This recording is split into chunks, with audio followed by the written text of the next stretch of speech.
You look lonely. I can fix that. You look like a good job. Ready? Go. Go. Go. Oi, oi, oi, oi. More energy, more energy, more power. Oi. Bloody hell, mate. Oi, oi, oi, oi.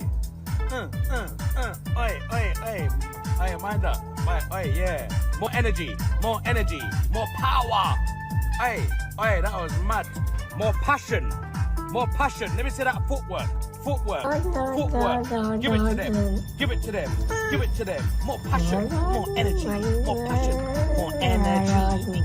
More energy. Well, and this is more energy.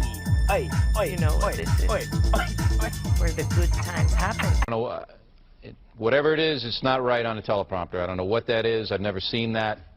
No, there it is. We are going to do Sting, yeah. Okay, but Okay. yeah, I can't read it. There's no words on it. Okay. Ready? Sure. There's no words there. To play us out. What does that mean? To play us out. Sting is going to do, it's a video, Sting video. What is... For credits. I don't know what that means, to play us out. What does that mean? To end the show? Yeah, yeah. All right, go. In 5, 4, 3. That's tomorrow, and that is it. Okay, in 5, 4, 3. That's tomorrow, and that is it for us today. And we will leave you with a... I can't do it. Okay. We'll do it live. Okay. No. We'll do it live. Fuck it. Do it live. I'll write it, and we'll do it live. Right. Fucking thing sucks. In 5, 4, 3. That's tomorrow, and that is it for us today. I'm Bill O'Reilly. Thanks again for watching. We'll leave you with Sting and a cut off his new album. Take it away. Huh? Yes! Hell yeah! Hey, come on, baby! Come on! Yes! Come on! Ah! Do it! Just do it! Don't let your dreams be dreams. Yesterday, you said tomorrow. So just do it! Make your dreams come true! Just do it! We obviously didn't communicate clearly. We're here to discuss your surrender, not mine. Tú eres tan romántico molestando con una vipa. Me preguntas si te quiero. Yo te digo que no estoy lista y no quiero comenzar. No hay nada que empezar. Yo te dejaré atrás. Mientras gano más y más. No estás en mi nivel y tú no eres obligación. No estás motivada y tú aburres mi corazón. Eres un idiota sin inteligencia y razón. Entonces déjame tranquila mientras escriba tu canción. Tú eres tan romántico molestando con una vipa. Me preguntas si te quiero. Yo te digo que no estoy lista y no quiero comenzar. No hay nada que empezar. Yo te dejaré atrás. Mientras gano más y más. No estás en mi nivel y tú no eres obligación. No estás motivado. Corazón, eres un idiota sin inteligencia y razón. Entonces déjame tranquila mientras escriba tu canción. Estoy aquí a disfrutar. Estoy aquí pero quiero gozar. Si quieres a mí pero vamos a bailar. Cintura a cintura, papi, tra, tra, tra.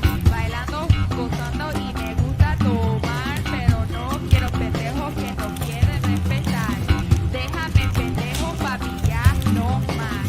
Déjame pendejo, papi, ya no más. Estoy aquí a disfrutar. Estoy aquí pero quiero gozar. Si quieres a mí pero vamos a bailar. Cintura a cintura, papi, tra, tra, tra. Bailando, gozando y me gusta tomar. Pero no quiero pendejos que no quieren respetar. Déjame pendejo, papi, ya no más. Déjame pendejo, papi, ya no más.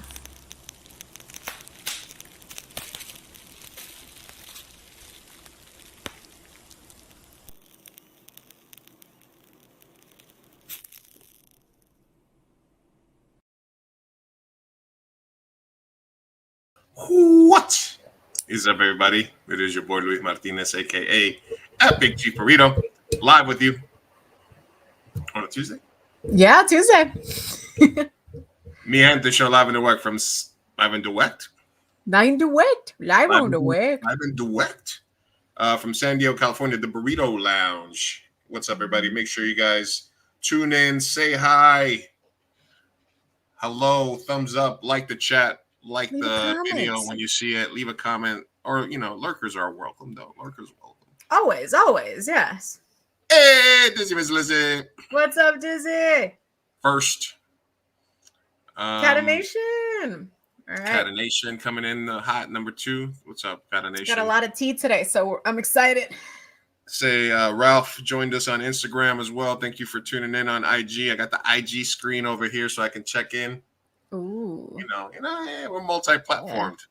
Yeah. But let's jump right into it tonight. Mi gente show Bonzo coming in. What's up, Bonzo? Good to see you as always. You will. Are we talking politics, Olympics, Ozempic, all kinds of good. Olympics. Olympics. All of it. The Ozempic Olympics. Right. That's what Hollywood is. Yeah. Yes. Listen, I just got my prescription today. Shut up! You're gonna do it. You're doing it. Yeah, for not it's the generic for Mounjaro because I did my research. That's the one I tried. So Gotcha. say bye to Chubby Lou. She's gonna be skinny mini. Big Lou, Big Chief Burrito is gonna be regular sized Chief Burrito. You're little Chief Burrito. The Chief Burrito. Little Chief Taquito. There's already a little Chief Burrito, but I'm just wait. Sorry. So we're doing it. We're going for it. We're going for it. Fuck it. I just gotta inject myself once a week now. You gotta check in every week. You gotta give us the update. I want to know everything. I will. I got the main thing that I'm worried about is just nutrition because apparently you need to eat a lot of healthy food because you lose all your hunger. Mm-hmm. So when you eat something, it's got to be nutritious. But we'll talk a little bit more about that in a minute. We did want to. Sophia has somebody that you want to bring on. So why don't you tell us a little bit about this guest as we bring him on? Yeah. I had the honor of working with her. She was my assistant director to a film that I was in. We filmed a couple weeks ago. Just actress, filmmaker, all around amazing person. So everybody, welcome to the show, Miosha. Hello. Thanks for having me. Of course. Thank you for being here. I wanted to invite you on because you have a bunch of other projects that are going on. So I wanted to give you a little bit of space to kind of like give us information. What's your projects? What do you have going on? Tell us a little bit about yourself. Yeah. Well, I'm originally from Florida, for those who don't know me. I grew up in Florida, a small little town called Gainesville, Tim Tebow, Gator Nation. Then I moved and, yeah, exactly. Big dreams of going to California and, I did the whole Hollywood thing and, so went to film school and I do a bunch of things. I'm a filmmaker, all kind of things. But to make a long story short, the project that I'm working on is one that's really, really close to my heart. It's called Church Hurt.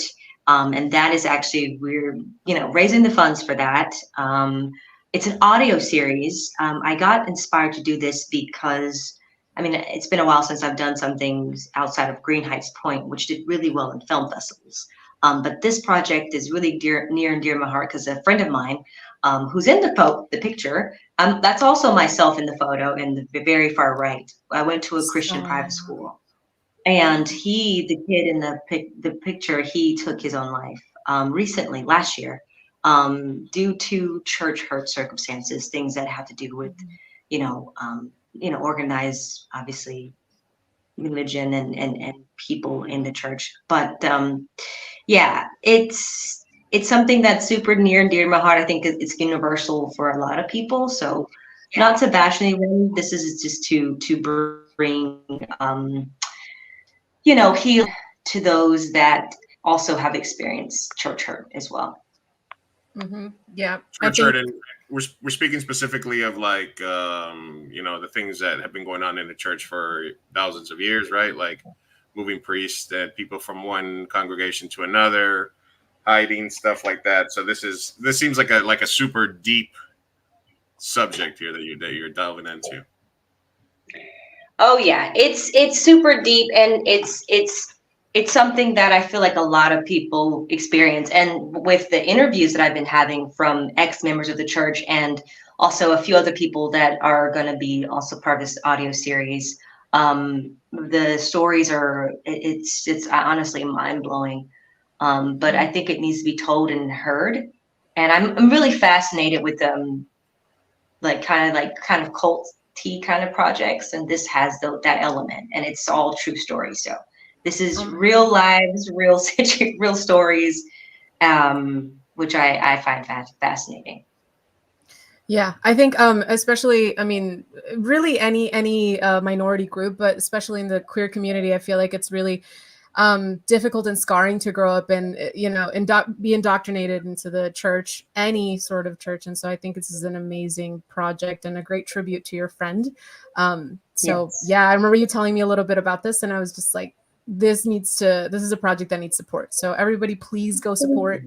Yeah, of course. The link is in the comment section. So the GoFundMe.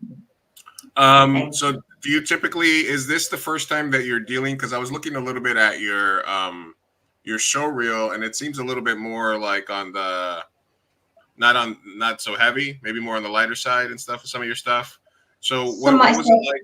What was it like tackling what was it like kind of shifting gears into a subject like this? Is it just something you had to do because of your experiences in your past? It was, I honestly haven't felt, motivated to make anything since my last project, which was a whole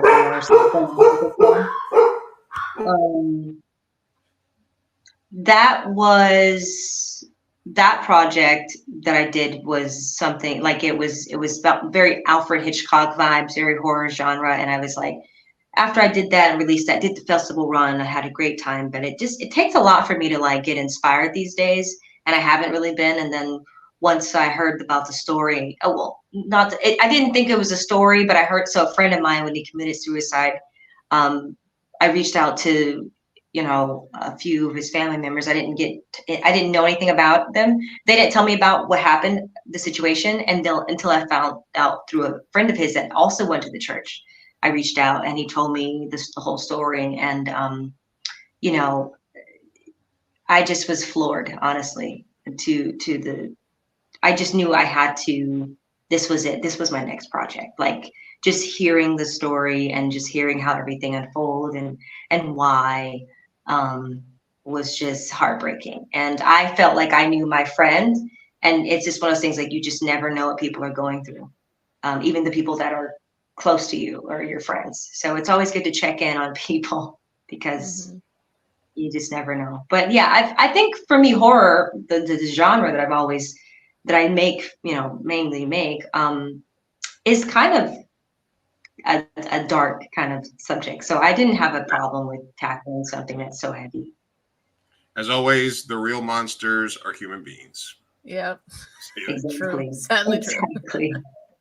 All right, well, we have the link for the GoFundMe here in the chat. You guys need to go check this out. I'll also put the link here so you guys can go follow Miosha. And obviously any friend of Sophia is a friend of the pod. So we appreciate you taking the time to talk with us today. I see you guys, you're not that far off from the goal. So no, I was going to say, almost there. You're about halfway there. Halfway there, obviously, you got 31 funders. We'll try to get you guys a couple of more.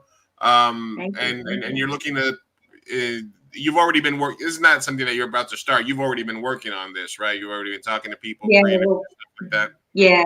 Yep. Where I'm actually doing a few interviews. I have a few interviews coming. I'm waiting to hear back from some of the people. So waiting on that. So we're, honestly, I think audio series is I was really, inspired to do audio because of this other series I listened to called Scamanda.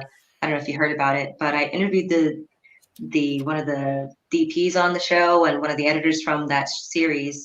True story, and it was about this woman who went around and said that she, told everybody that she had cancer. She started a whole GoFundMe. People, funded her project, and she never had cancer. So it was one of those, like, it's called Scamanda, and it was a series. It was really well done. I think it was picked up by Fox. So Fox, I had connections to those people, and so that's why this is going to be an audio series, and I think it's more palatable for people to digest versus Also, I don't know. Yeah, definitely. it might make people more comfortable to speak also if there's no video element, right? If it's just more of a one-on-one Exactly. conversation. Yeah, You know? exactly. Yeah, exactly. Yeah. All right. Well, thank you for joining us today, Miosha. Well, Yeah. we're definitely going to keep track of the project. Sophia, did you have anything else for our guest? Where can people follow you? Tell them where everyone can keep up with your work. I'm honestly, you can Google me, or you could just find me on Instagram because that's where I'm mostly at. Miosha Bean Official is my Instagram page. Literally Miosha Bean if you wanted to Google and check out my other stuff that I have going on. So yeah. Perfect. Well, thank you so much for being on. It was great having you. Thank you for having me. Good to see you, and thank you so much. Good Great seeing show. you I as love the show. well. Thank you. Thank you. Yeah, I'm excited. I'm excited to see this project. And How yeah, annoying thanks was for having me. Sophia on set? No, Yeah, she was lovely. Be honest. Be honest. She's no, Spill she's the tea, lovely. Miosha. No, she's lovely. I immediately gravitated towards her because she's a Leo, and I'm an Aries, so match made in Love is heaven. mutual. Oh, we appreciate you coming on the show. We wish you the best of luck. We'll be trying Best to of luck support you with as the best we audition. can. And Thank you. hey, let us know when it's done, when we can promote it, when it's available. For sure, absolutely. I would love that. All right. Thank you, Miosha. Love ya. Bye. Crush that audition. Talk to you soon. Thank you. Bye bye. Break legs. Break legs. Break a leg. Do you know where that comes from? No. I know it started in the theater, but why? Why? Tell me the etymology now. Oh, the lore. I think it was.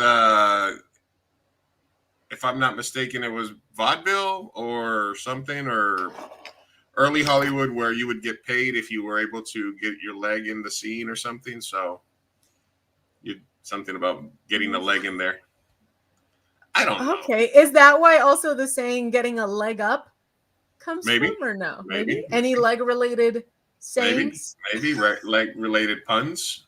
Yeah, they all started here. You heard it here first. You heard it here first. So anyway, here the GoFundMe's there. Try to throw a couple of bucks over there, that way. Mm-hmm.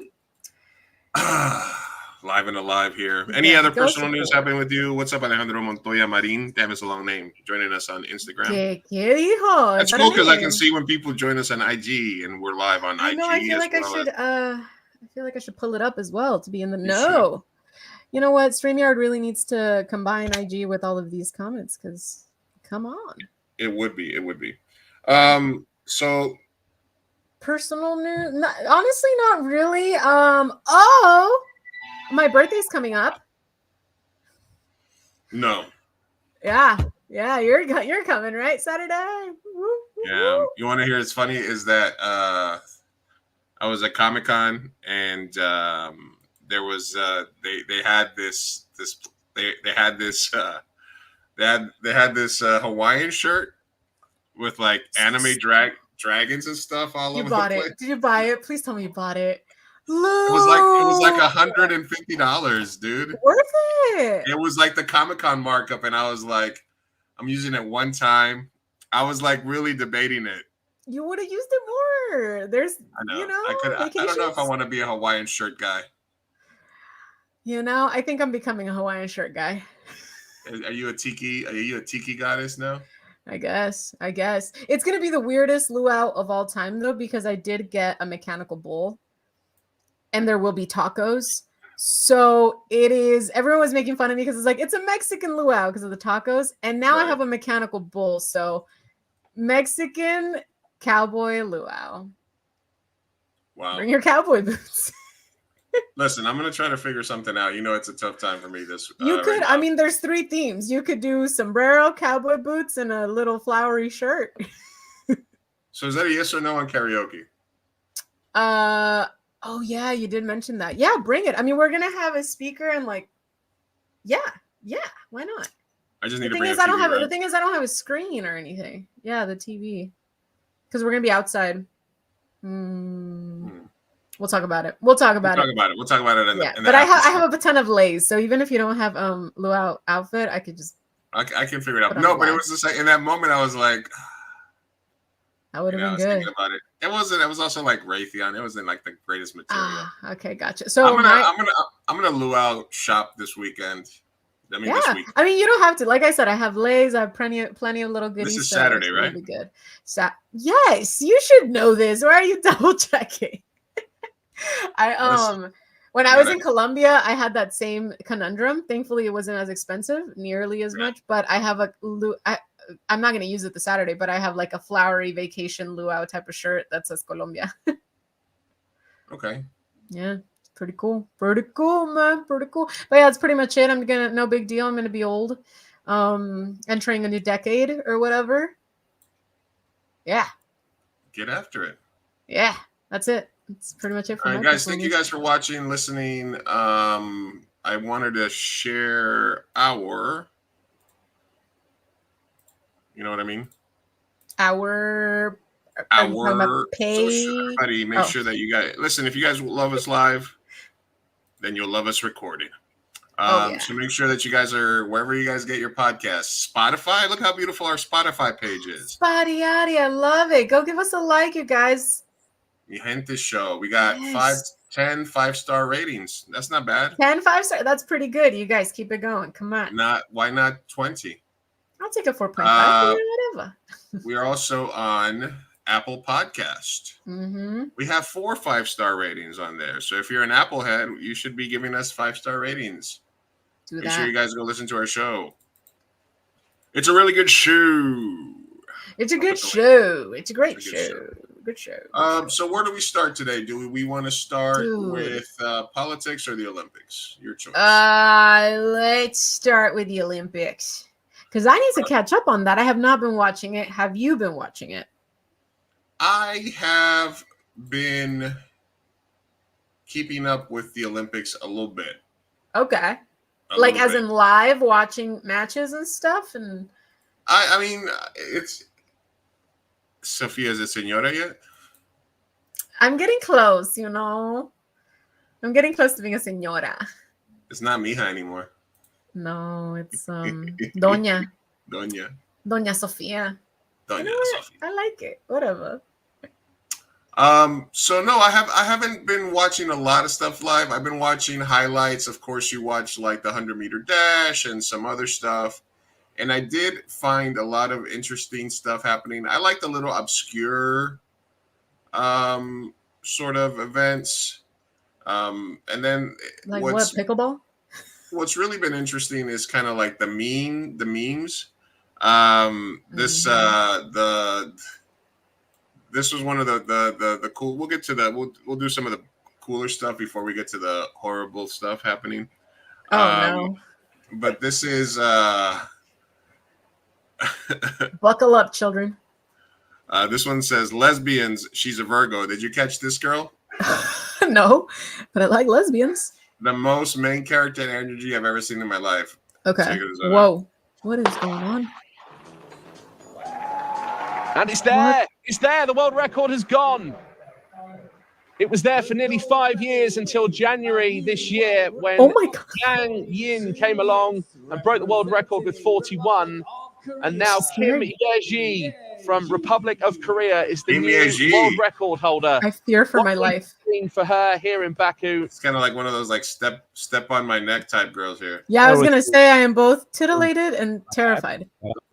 I tried everything what I could. She's got an intimidating look, but she's sexy as hell too. Yeah, that look. Everyone is thirsting. Everybody's thirsty for her. No, she had like a photo shoot that was here or something like that. I don't know. Yeah. She reminds me of the girl from House of the Dragon. She just has that like glare, you know, that like. Yeah, the shooters I like because there's also there's this old Turkish dude that showed up, and he like just posted up and was just like, no, everybody wears like the special goggles and the special things, and this dude just straight up just showed up with no thing, came in, won a silver medal, 47-year-old like dude from Turkey or somewhere. and he was I'm just like moving a to fucking Turkey. shooter. That's crazy. Then we had some really epic stuff in the surf competition, where there were some pictures where a dude looked like he was flying. Sorry, I had a lot of stuff up today. I know when Miosha was talking, I saw the tabs and I was like, "Oh Lord, we'll be here till midnight." Yeah. There's a French pole vaulter that lost a medal because his I saw bulge that. crushed his Olympic dream. I saw that. That He's one got I saw. Is Wang. Listen, if you're gonna lose, it has publicity for life. Like Yeah, I'm the man. guy whose dong got in the way.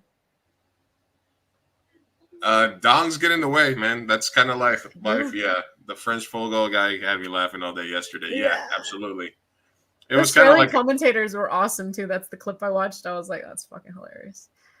I mean, that's one way to fail upward. You know what I mean? Mhm. Yeah. If you're gonna fail in a Fail great with way, your and he dick. did. Yeah, exactly. So we had the Korean girl that was a shooter.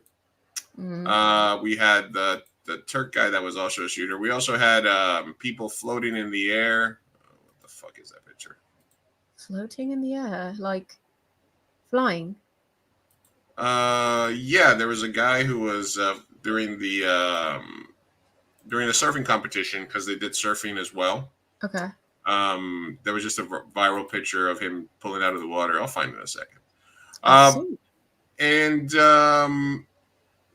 during all that, then we had like a viral meta transphobic event that incorporated your ex bestie.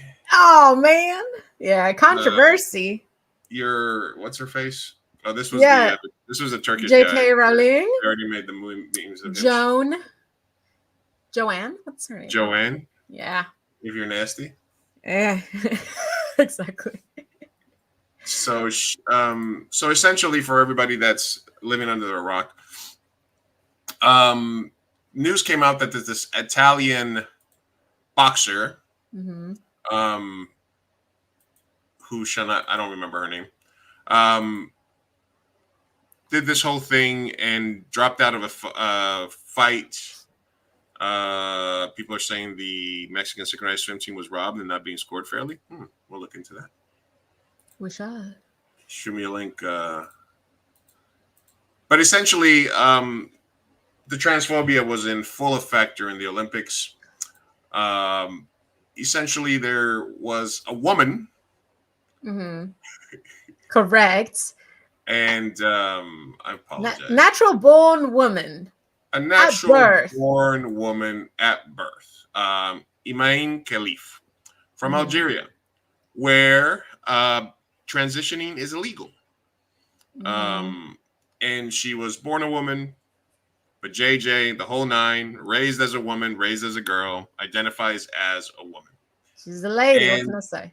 This Italian bird that was going to a competition where people will punch you into the face, said that this lady punched her in the face too hard. Yeah. She was too good. Now she did the thing too well. She's Diesel. We'll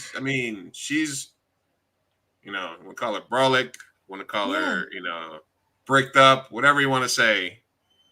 She's tough. She began boxing as a way to protect her mom. And, her dad was very proud of her. And this Italian chick says this lady is technically a man because they had been barred from competing in a different event because her XY chromosomes or testosterone levels, there was something in a blood test. And this is something that happens to all people. Sometimes men have XX chromosomes, or they test higher, et cetera, et cetera. And she happened to have I don't know, what do you call it, a disease or just a condition where she tests similar to a biological man. So this had the entire internet blowing up because, and at first I thought it was sort of one of those classic position hypocrisy switches that I like. Mm-hmm. Because you had J.K. Rowling, you had Jake Paul, you had all these celebrities, and you know who I blame is the headline writers, because the headline is what jumped this whole thing off. Mm-hmm. Because the headline read, "Italian boxer drops out after being forced to fight biological male." Yeah, which is misinformation. So if you just read that headline, yeah, right, and which a lot of people don't read it. It said Italian female boxer quits after being forced to fight biological male. Mm-hmm. And if you just and that's what set everything off. So at first I kind of thought it was kind of a, hey, what's up, Johnny Potatoes? Yeah, it was definitely clickbait. So at first I thought it was like a position switch where, all of a sudden the left is like, oh no, she's a woman because she has female parts, as opposed to she's a woman because she presents as a woman and she identifies as a woman, right? Mm-hmm. And the right was like, oh no, but you guys always said that in competitions, what matters is the testosterone level and the blood levels and all these other things, and there's no advantage to having grown up or done puberty as a male, etc. But when you really look into it, that's all bullshit, because she was born a woman, she was assigned female birth, all the check marks that the transphobes look for were met. She just happens to be a very in shape, masculine, woman boxer, good at punching bitches in the face. Yeah. And she went to a competition. She went to the head punch bitch in the face competition, was too good at it. The Italian chick freaks the fuck out, creates this controversy out of nowhere. And then it all goes to shit. Where were you when you started? I know you came back to Twitter, but this was quite a comeback to Twitter. Yeah, no, I heard about this on YouTube, and then I saw it on Twitter and stuff like that. And like, my thing is, I do love the gotcha kind of moment of like them jumping the gun and being like, oh, trans people this, trans people that, a man hit a woman, this is the worst thing, like, like domestic violence, not domestic, but like freaking man on woman violence, and like them being like on a pedestal higher than thou, to the facts just like slapping them across the face and being like, well, it's a woman, so I don't know what you're whining about. And like, furthermore, I think that like the sportsmanship of the other girl, terrible. Like, what? You're at the Olympic level. And also, like, here's the thing, they try to play it off as like, oh, her dreams were ruined because she got to the Olympics and then she got beaten on by a man, and like, what does the society come to?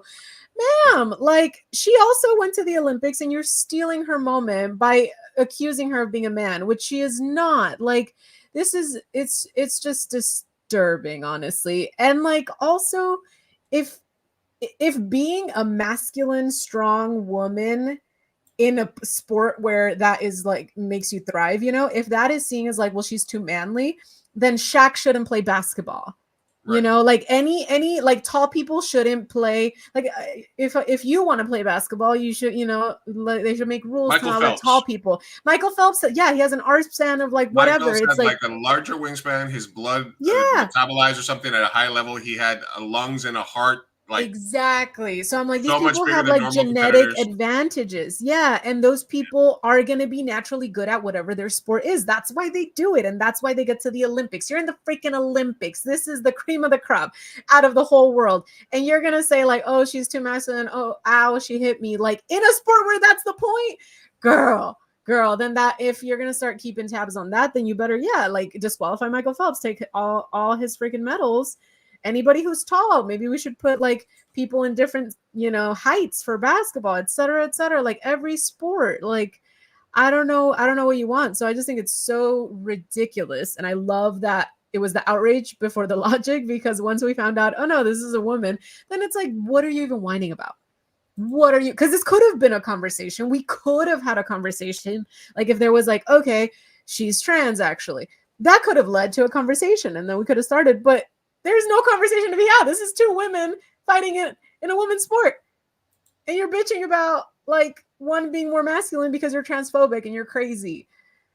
it's ridiculous. And y'all are funny. And Logan Paul, you're an idiot, okay? Like the fact that you think that this is like the worst thing that could happen. You laughed at a dead body. Shut the fuck up, okay? Like you were in no pedestal and no place to judge. So shut up. And also, this is dumb. I don't know. Nothing else to say. Like this is very, very stupid. And you know what? Kudos to her. Congratulations on your win. Keep going. This is amazing. Go for the gold. Yeah, no, there was definitely a moment where there are zero trans athletes at the Olympics. Yeah. And that's a conversation we could have. Yeah, but currently that's not happening. Yeah, and so for people to go out of their way to, try to just jump on this like without any proof, and the proof that they were going for was these chromosomes, these XY situations, these things that, like I said, people are if you're gonna be the best of the best, like the pole vaulter with the dong, that's a genetic. He had a genetic disadvantage. He was blessed. What can I say? He had both a genetic advantage and disadvantage. Yeah, sadly. In his regular life, but in the pole vaulting, that's a disadvantage. Michael Phelps, Shaquille O'Neal was a dominant force in the NBA for a million years because he would just had a physical advantage. That's why Victor Wembanyama, the French 7'5" basketball player, dominates because of his physical advantage. So all of these things made it so it was just a weird news cycle because it's the Olympics. There's so many other things that you could be talking about, including how disgustingly dirty the French rivers were, and everything else that was going on during the Olympics competition. That's why I'm waiting for this, for all these competitions where it's okay to do steroids. Because let's just drug them all up and see what the fuck happens. Yeah, no, they're working on something like that now. Yeah, an Olympics that could be interesting. That's an Olympics where it's okay to do everything. That could be interesting. I feel like that's unhealthy and promoting a terrible lifestyle, but that could be interesting and fun to watch. Yeah, I mean, first they were getting mad about the opening ceremonies and the drag queens, and it's just there's people that are just looking to be mad. Yeah. And that's the thing, like when it really angers me and upsets me when people just use something for their personal agenda. Like because like I said, this could be a constructive conversation if we want to get into, should we let women with high levels of testosterone be in this sport? Should we start doing basketball for men that are 5'6"? Whatever. These could all be conversations, but they immediately jump to transphobia. Like a man hit a woman and that should not be able to exist and blah, blah. We could talk about intersex, having an intersex league. We could talk about so many things, but we're not doing that. And it reminds me of there was recently, I think yesterday or today, a riot in the UK that was anti-Islam, very Islamophobic, and they burned down businesses and stuff like that because someone who was said to be an Islamic man murdered little girls. And then later they found out, after this, raging and rioting happened and racism and craziness, the man wasn't even Islamic at all. And I'm just like, why are we letting our racism, preconceived notions, and biases? The British thing? Yeah. The Taylor Swift thing? Yeah, that one. Do you have it on tab? No, but yeah, it's just there's a lot of outrage culture out there from people that normally say that other people are snowflakes, but and immediately they get triggered. It's like, can we talk about things? Yeah, I thought it was like you said, you were 100% right. It was just, and then the retractions are never as popular as the initial reaction. Yeah. So you have people like Logan Paul and stuff putting up stuff, getting hundreds of thousands of likes, and then saying, "Oopsie, I did a misinformation. Sorry. Yeah, my bad." So yeah, absolutely.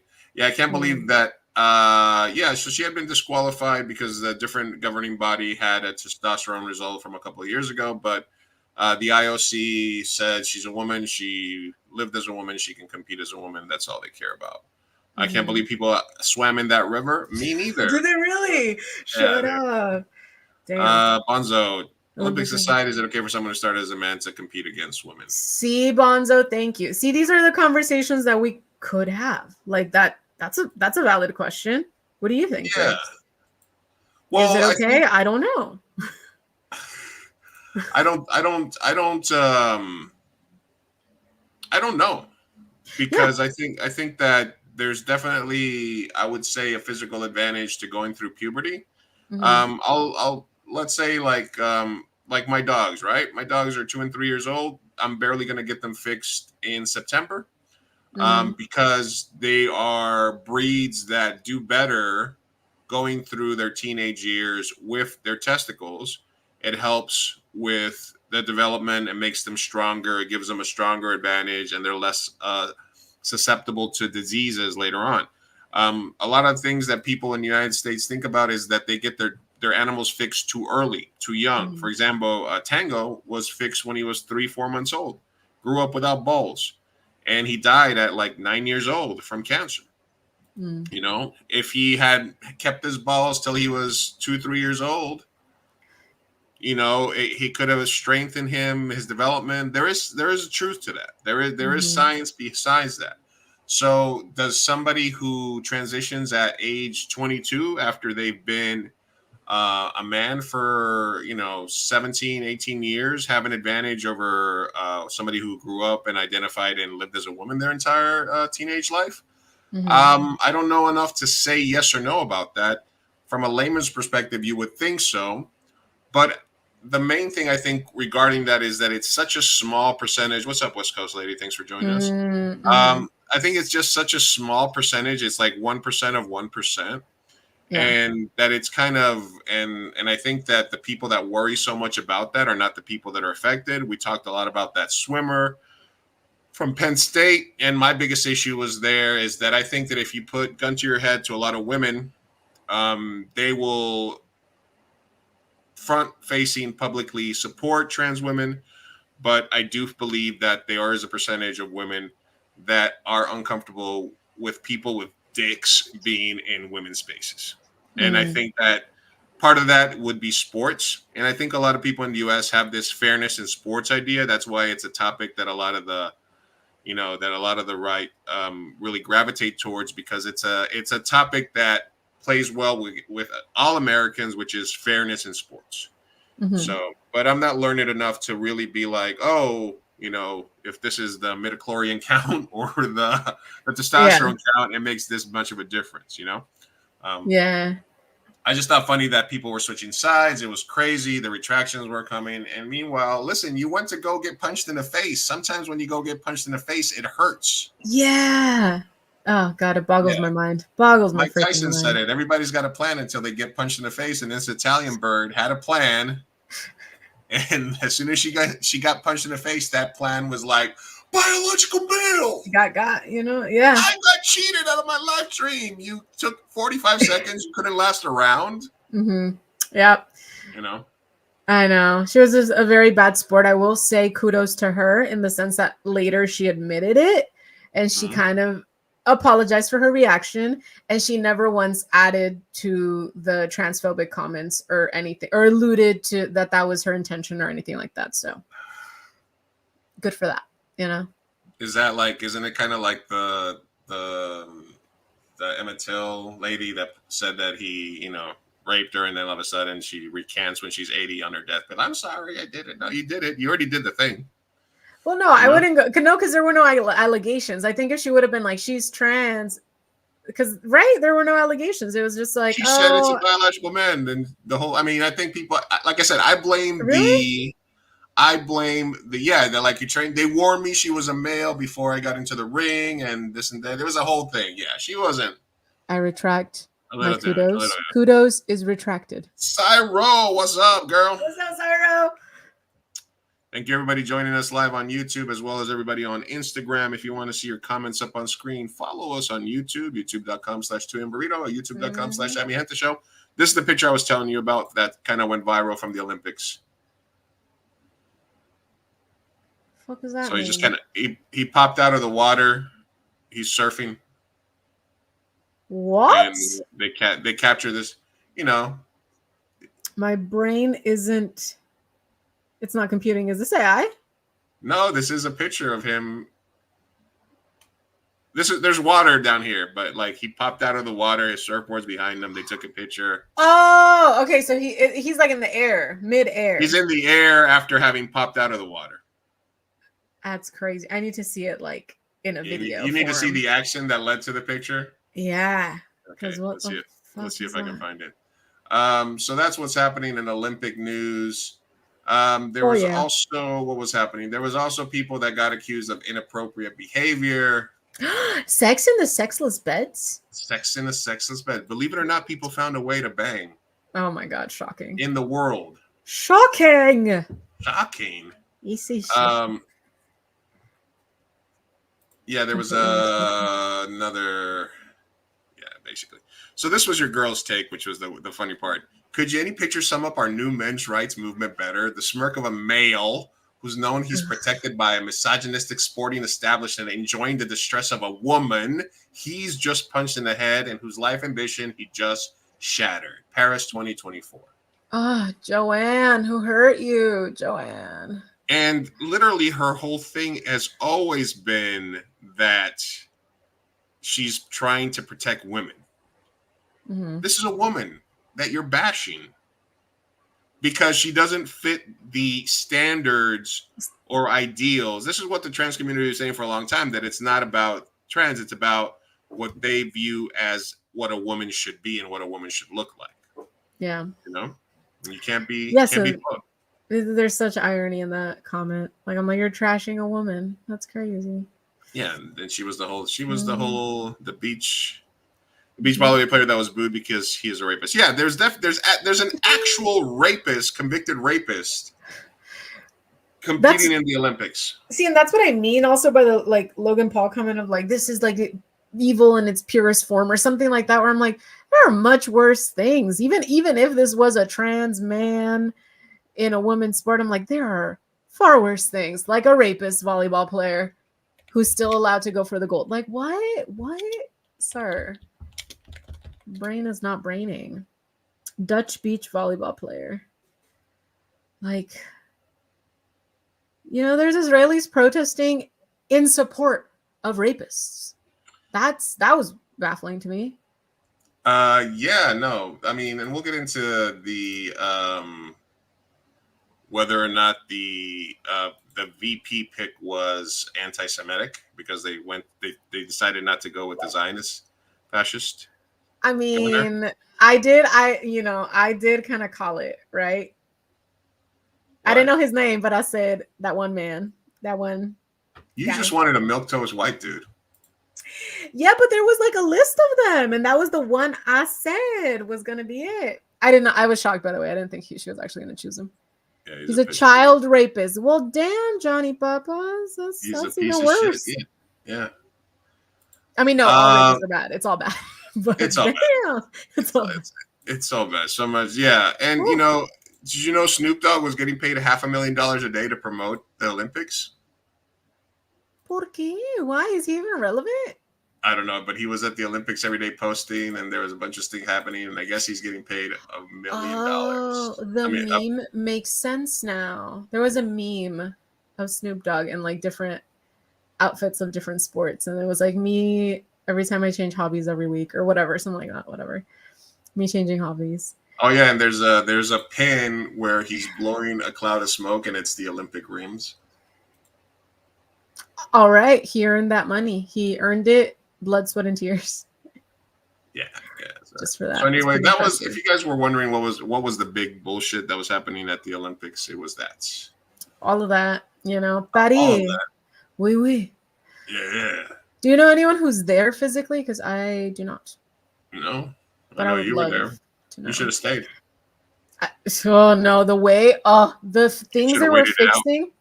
No, traffic was already terrible, and we were like, oh my God, the way they are fixing so much shit, so much construction pre-Olympics. It was terrible. I was like, I do not want to be near here during the Olympics. It's going to be terrible. Imagine going to like the freaking Eiffel Tower or Notre Dame. Like, it'd be shoulder to shoulder sardines. It's terrible. Ugh. Yeah, but so they were already doing prep for when you were there, right? Yeah. They were fixing a ton of stuff and like, yeah, roads were blocked. We were like, this is terrible. Everyone that like lived there were like, yeah, this has been going on. It's fucking horrible. We hate it. I'm like, yeah, fair. Yeah, so this was the Olympic. It's been an awful. Paraguayan swimmer Launa Alonso, the 20-year-old athlete who retired from the sport after she failed to advance, was asked to leave the Olympic Village for creating an inappropriate environment. Yeah, she's the girl that had the Olympic rings right here on her. Oh, you know, yeah. Nothing wrong with that. Her presence is creating an inappropriate atmosphere within Team Paraguay. Oh, why? Yeah, I don't know. Maybe she was just too hot for the room. She was just being hot. That's it. There's plenty of hot people. She was hot. She was too. Yeah, she's too hot for the room. I mean, listen. What? Do you know how many hot Olympians there are? There's so many hot Olympians. She didn't make it, man. Not hot enough. No one cares about Paraguay. Anyway, I'm just kidding. They're just not that loved. Man. They're the lesser of the guys. Yeah, I love Johnny Papa's comments. So many good things though, inspiring stories. Like, you're right, Johnny. You know what? We should focus on the positive. We are glass half empty kind of podcast. My favorite was him holding the Olympic torch. Oh, that was a giant blunt. I love that. Yeah. From the cardboard beds to the cafeteria Olympic Village, not having enough. Really? They didn't have enough food? Man, Paris. What? Get your shit together. What? Are they allowed to go out and like be touristy during? No, probably not. Well, Team USA, like the basketball teams, moved to like a villa. They moved out of the Olympic Village and they're like, oh, we're just going to go over here. But they got money like that. Bougie. Okay. Yeah, bougie. You know what I'm saying? Nothing wrong with that. Yeah, so that was the Olympics. If I find that picture, oh, here it is. This is the other thing from the picture. But you can sort of see a little bit more. All right, I see the water. That's amazing posing though. Like, what the fuck? Yeah. My brain does not compute this image. I think it's because like you can't even like show videos from the Olympics. That's why there's no videos of that, because the Olympics will take it down right away. Nah, man, this is. We started a conspiracy theory about this. I don't think it's Photoshop. Until I see video, I will not comment. The Seine River being polluted. Let's not forget. No, yeah. They couldn't do the triathlon because it was fucking polluted. Didn't people like also go out of their way to poop in it, or not? I mean, I would have. Why not? And then, you're in France. Yeah, one in why France. Not? Yeah, one in France. Talk about the hot Olympian. Which one? We just the girl, the guy. There's so many. There's a video on TikTok of like a ton of hot men Olympians just walking in. It's like a woman being like, "I definitely watch it for the sport." Yeah. Everyone's hot. Everyone's hot. Let's see what is going on here. Is Simone Biles' husband still alive? Are they still married? All right, this is the hot list for the Olympics. All right, you tell me. What's up, Alex Miranda?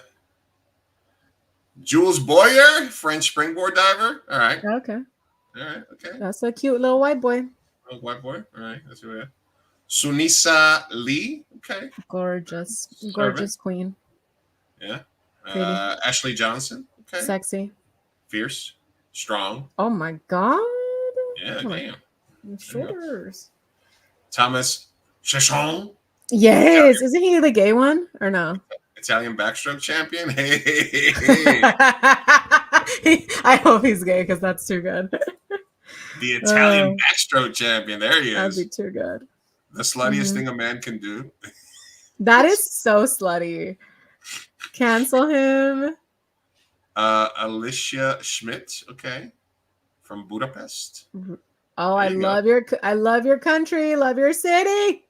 Noah Sprinter from London. Oh, he's fine. Oh my god. Dinah Asher Smith from. She's pretty. Great Britain. Everyone's hot. What the hell's this guy doing here? I wasn't gonna say anything, and I won't.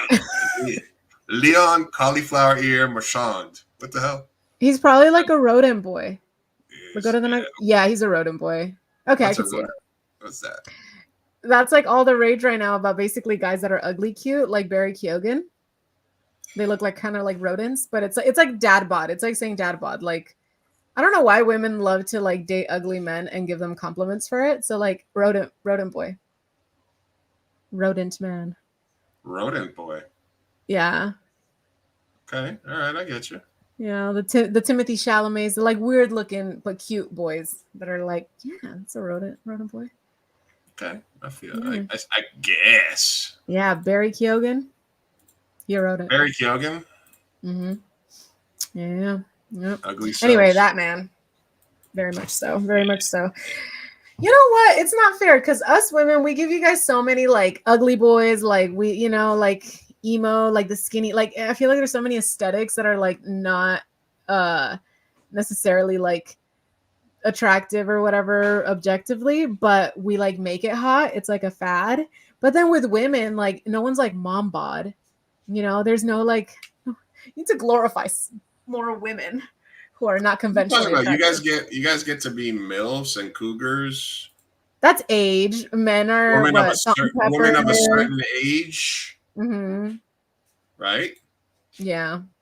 Is it because it would be offensive if like you get to be thick with 2 C's? All right, I'll give you that much. Thick with 2 C's. Yeah. Yeah, I guess rodent girl wouldn't go as well, right?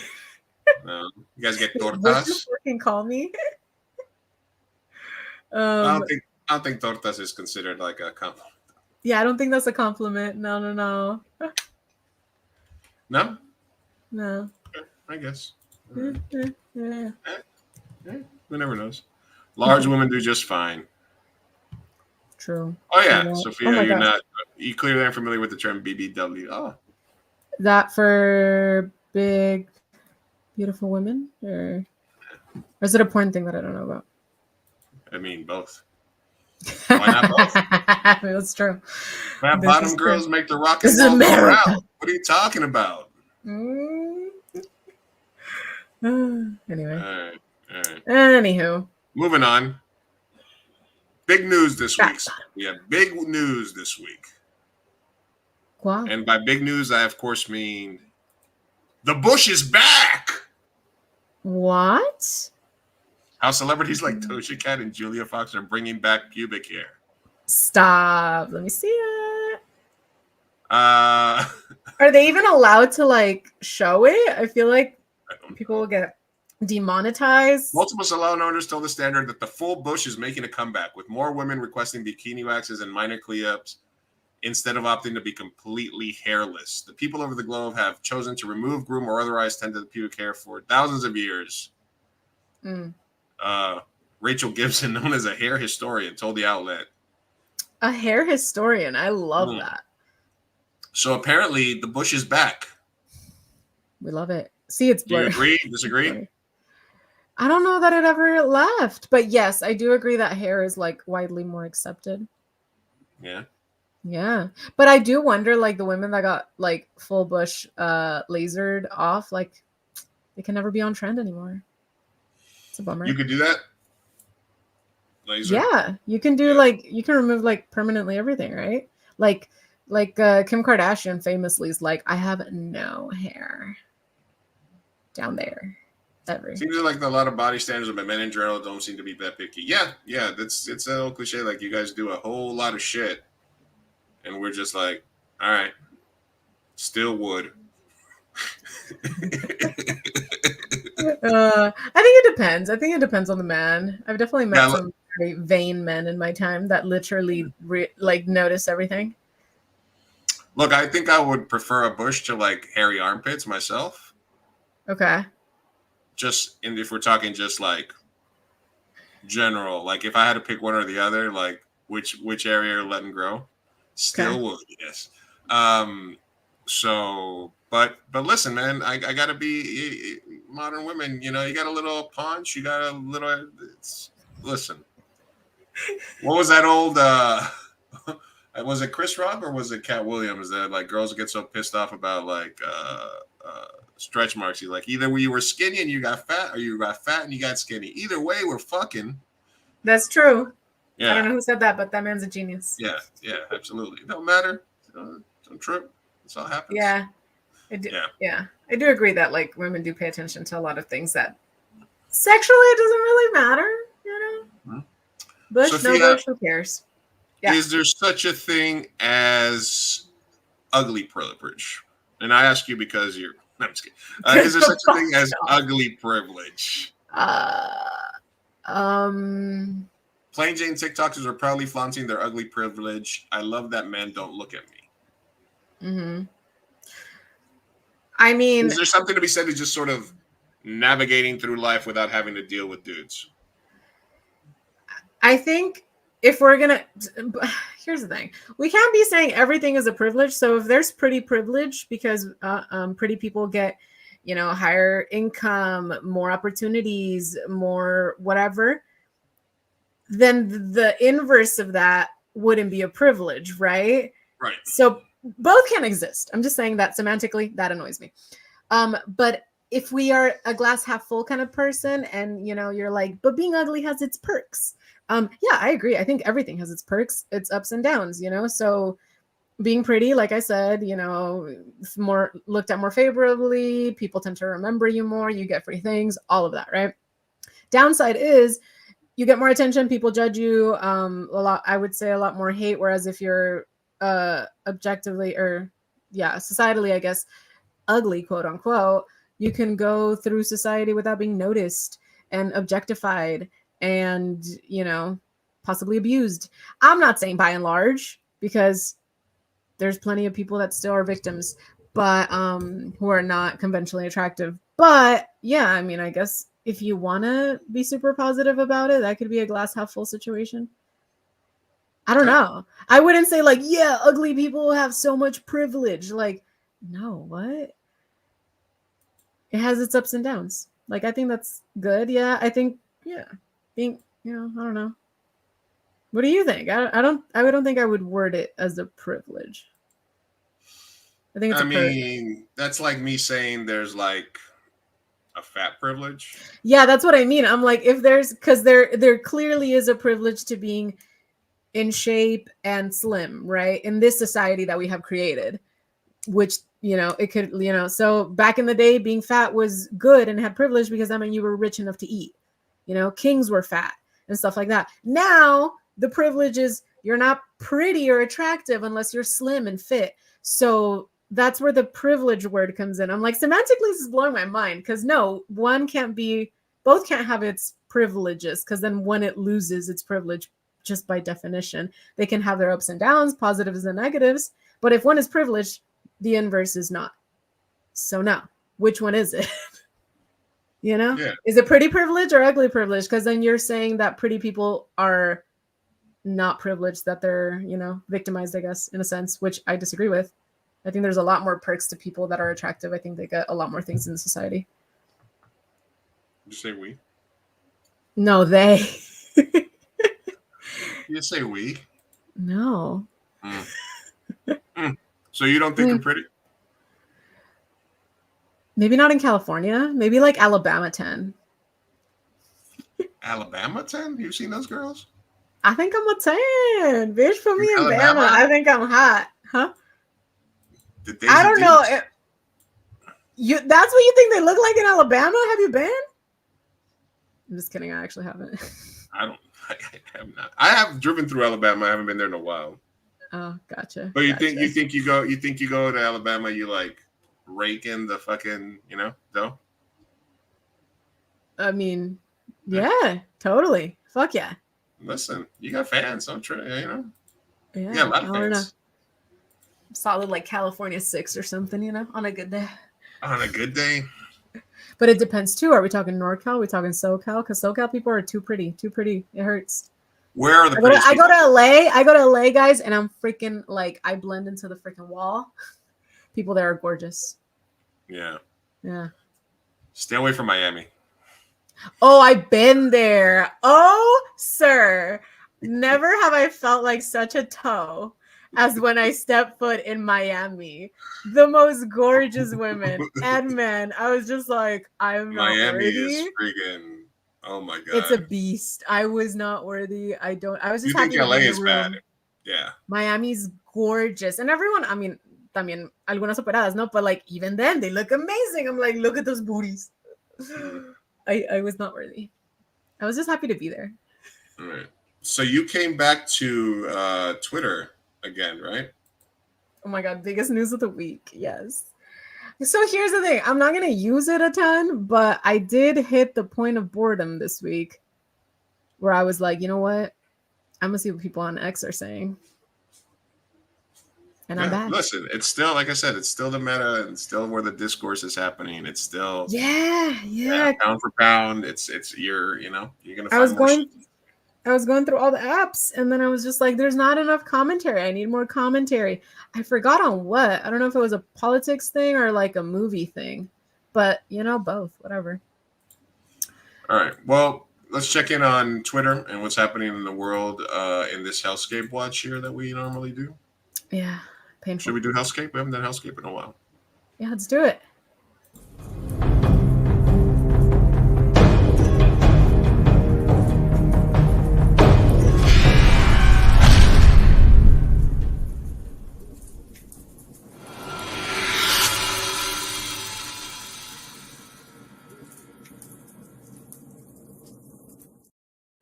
All right. So if you guys remember Twitter specifically, Elon bought Twitter, and then he was basically thinking he was going to turn the tables on the people who ran it before there was, the woke virus, let that sink in, et cetera, et cetera.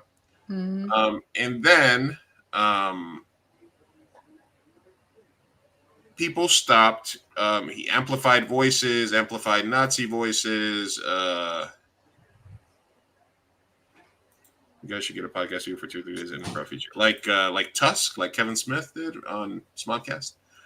So basically, what happened with Twitter at the beginning was that when Elon changed the algorithm, started letting people buy check marks, letting people that bought their check marks go to the top of the searches and any comment, amplifying all these people. The people that were paying $8 a month for Twitter were mostly trolls, groypers, Nazis, stuff like that.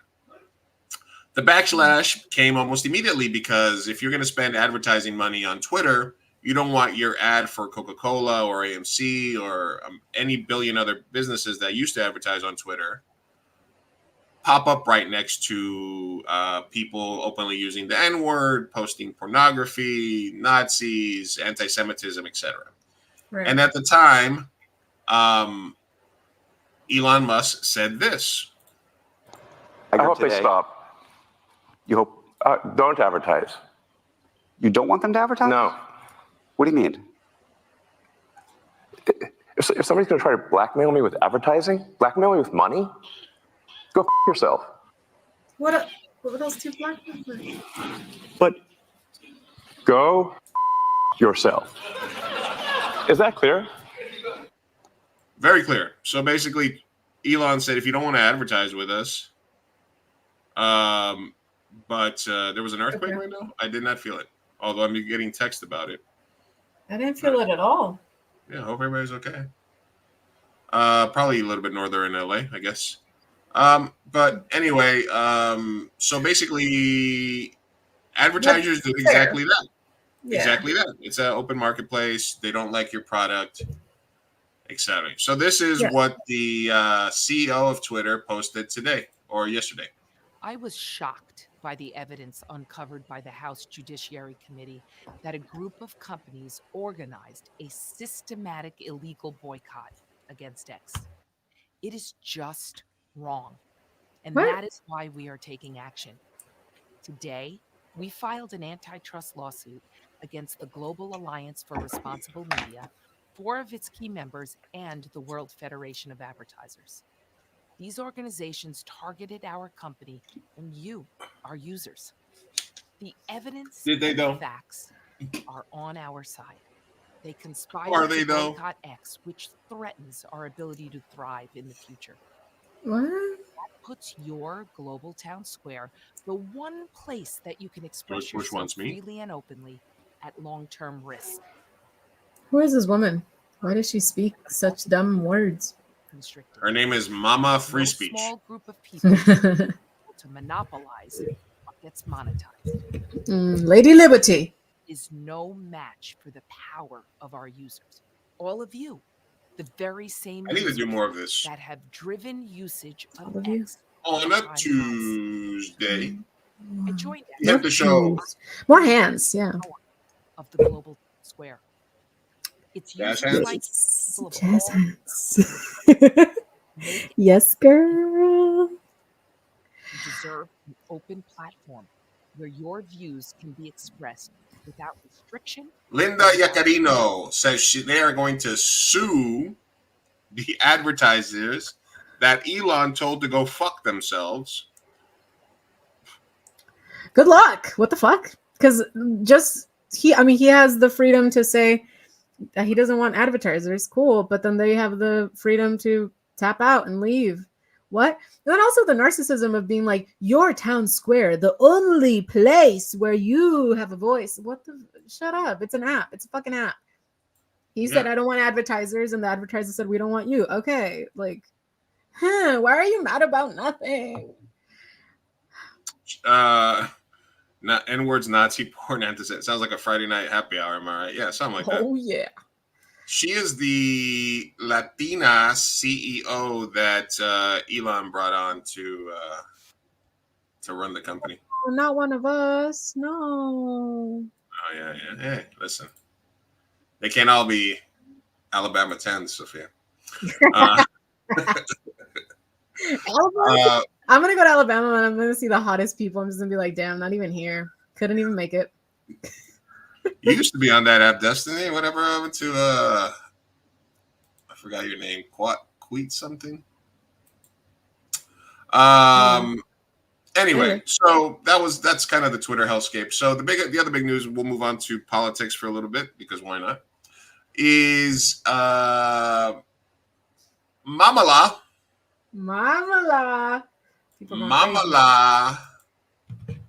Harris. Mm-hmm. For one time, the DNC and the Dems did Queet Banzak. That was your Twitter name that you killed off.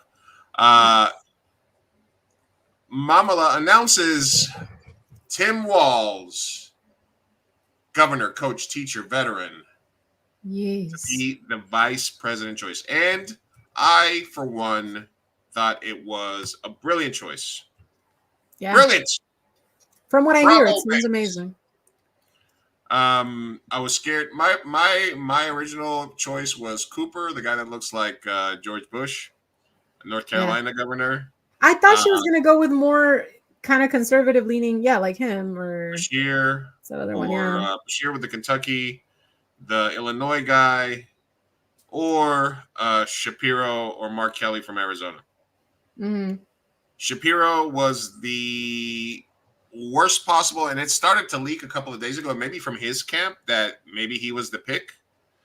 But I think she made an incredibly good decision. 24 years National Guard, governor, a football coach. While he was a football coach, he also was the faculty member that was part of a Gay Straight Alliance for the high school. Mm-hmm. He's a teacher. He fucking codified Roe v. Wade in Minnesota, legalized marijuana recreationally, pro free school lunch with no means testing for all children in Minnesota. There's a video of all the kids hugging them because they get to eat, as opposed to the other governors in Alabama, for example. They're like, fuck you, poor kids. We only care about you when you're embryos. Mm-hmm. And then Ben Shapiro, obviously, Kamala Harris is married to a Jewish man.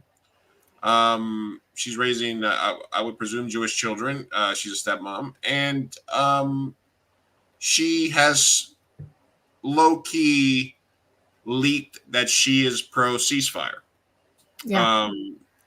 And if she would have tapped Shapiro who is Zionist, Jewish Zionist, then it would have been more of this unequivocal support of Israel, no matter what the consequences.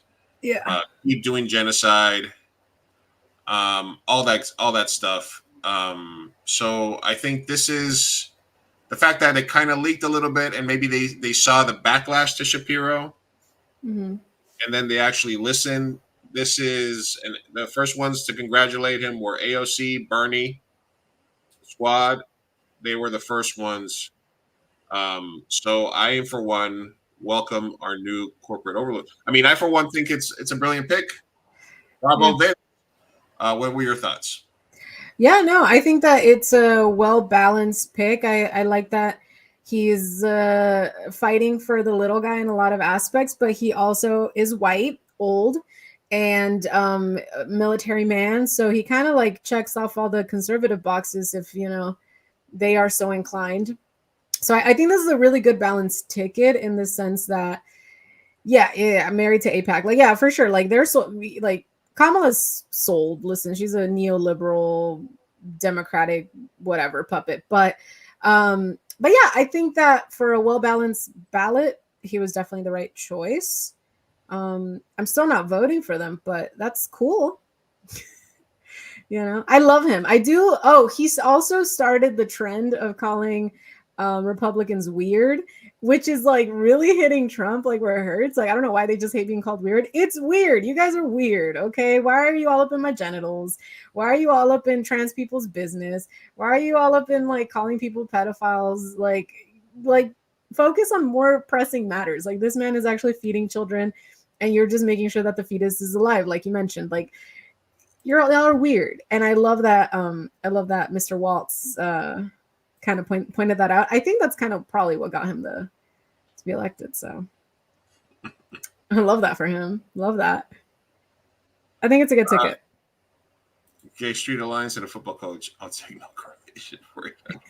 No, let's give him the benefit of the doubt here. All right, let's see let's existence. Governor Waltz for vice president. These are weird people on the other side. They want to be in your exam room. I've got a 23-year-old who told me TikTok is on fire. Go ahead and continue to denigrate people. Go ahead. My God, they went after cat people. Good luck with that. Turn on the internet and see what cat people. I love it. Like, come on. He just gets them where it hurts. They see the least fortunate among us as scapegoats and punchlines for them. Kamala Harris and Democrats see them as our neighbor. Get sugarcoating this. These are weird ideas. Listen to them speak. Listen how they talk about things. Told them that they shouldn't talk about race. They can't help it. It is built into their DNA because there is no plan.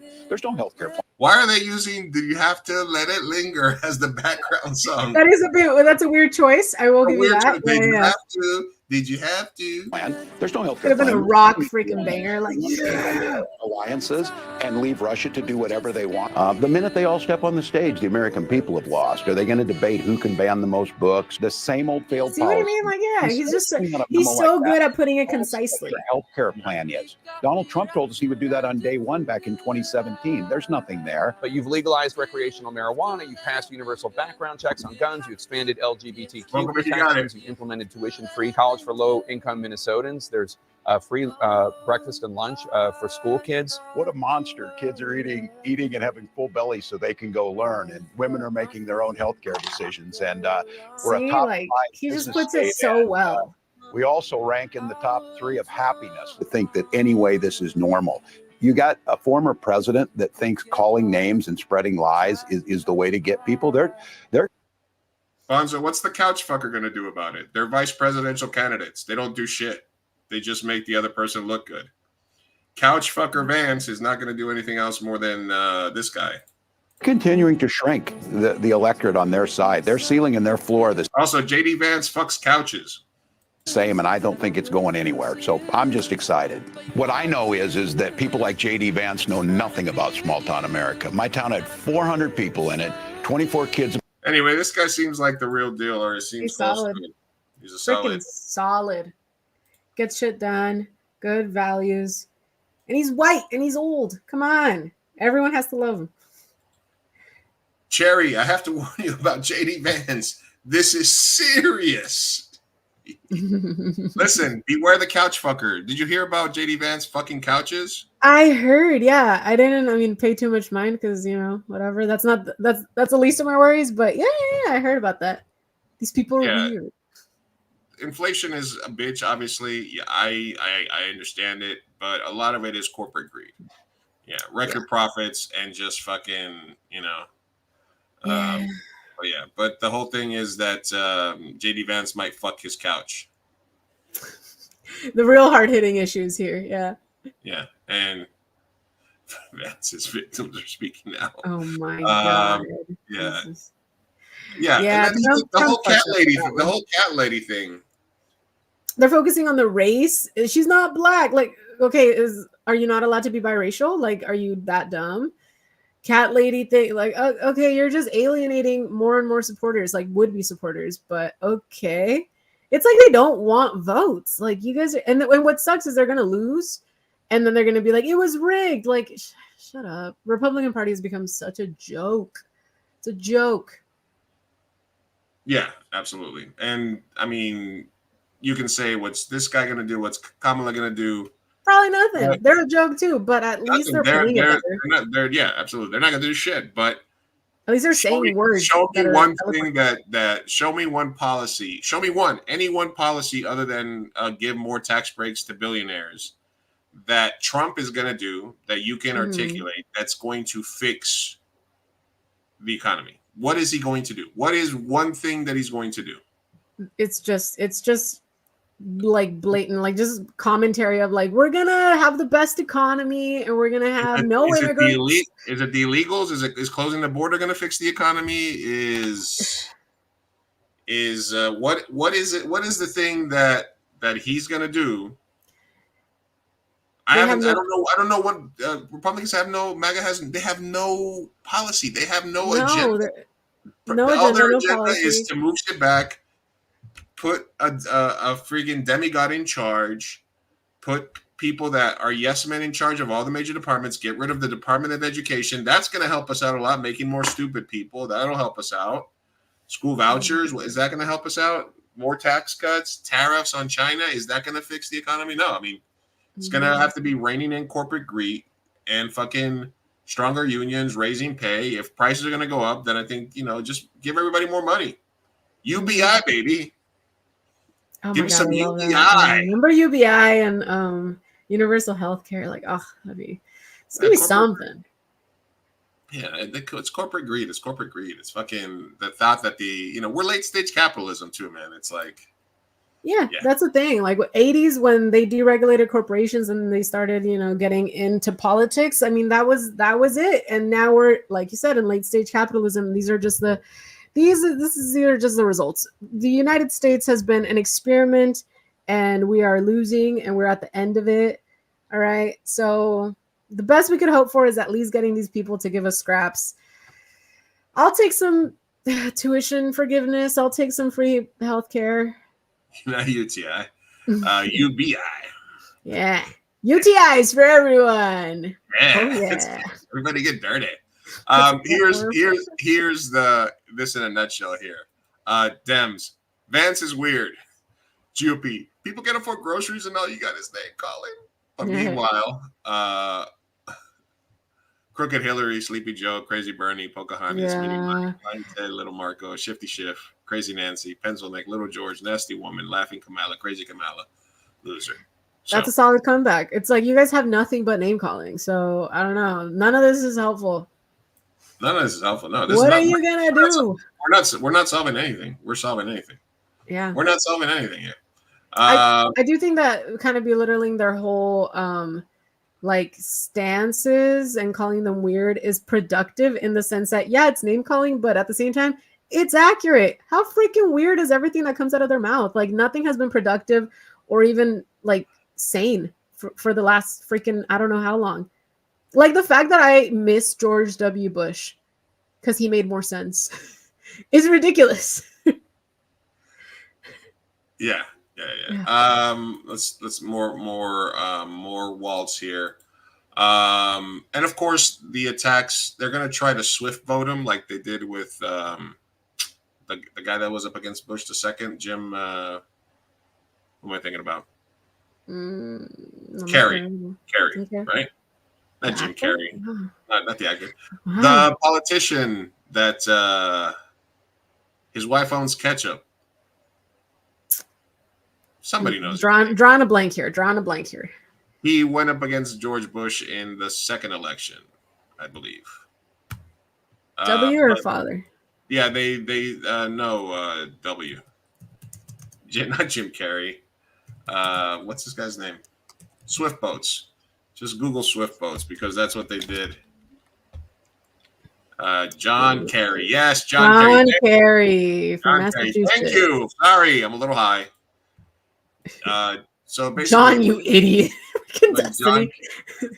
When John Kerry was running against Bush, they basically, even though he had served in Vietnam, even though he had served in Vietnam, and George Bush was like on a 7-year on coke bender, you know, alcoholic coke bender. They tried to say that he something about being a swift boat captains and his people in the military were against them and this and that. So they try to basically use his service against them, saying that he had not served honorably. So immediately after Tim Walz gets the nomination, they start coming out with this. Tim Walz left National Guard Battalion hanging, slithered out the door before Iraq deployment. This is somebody who served for 24 years and retired. Can't say that when Trump didn't even freaking serve at all. He got out of it like a slimy freaking idiot that he is. Exactly. Anyway, sorry. Continue. But I'm just letting you know. So they're freaking out.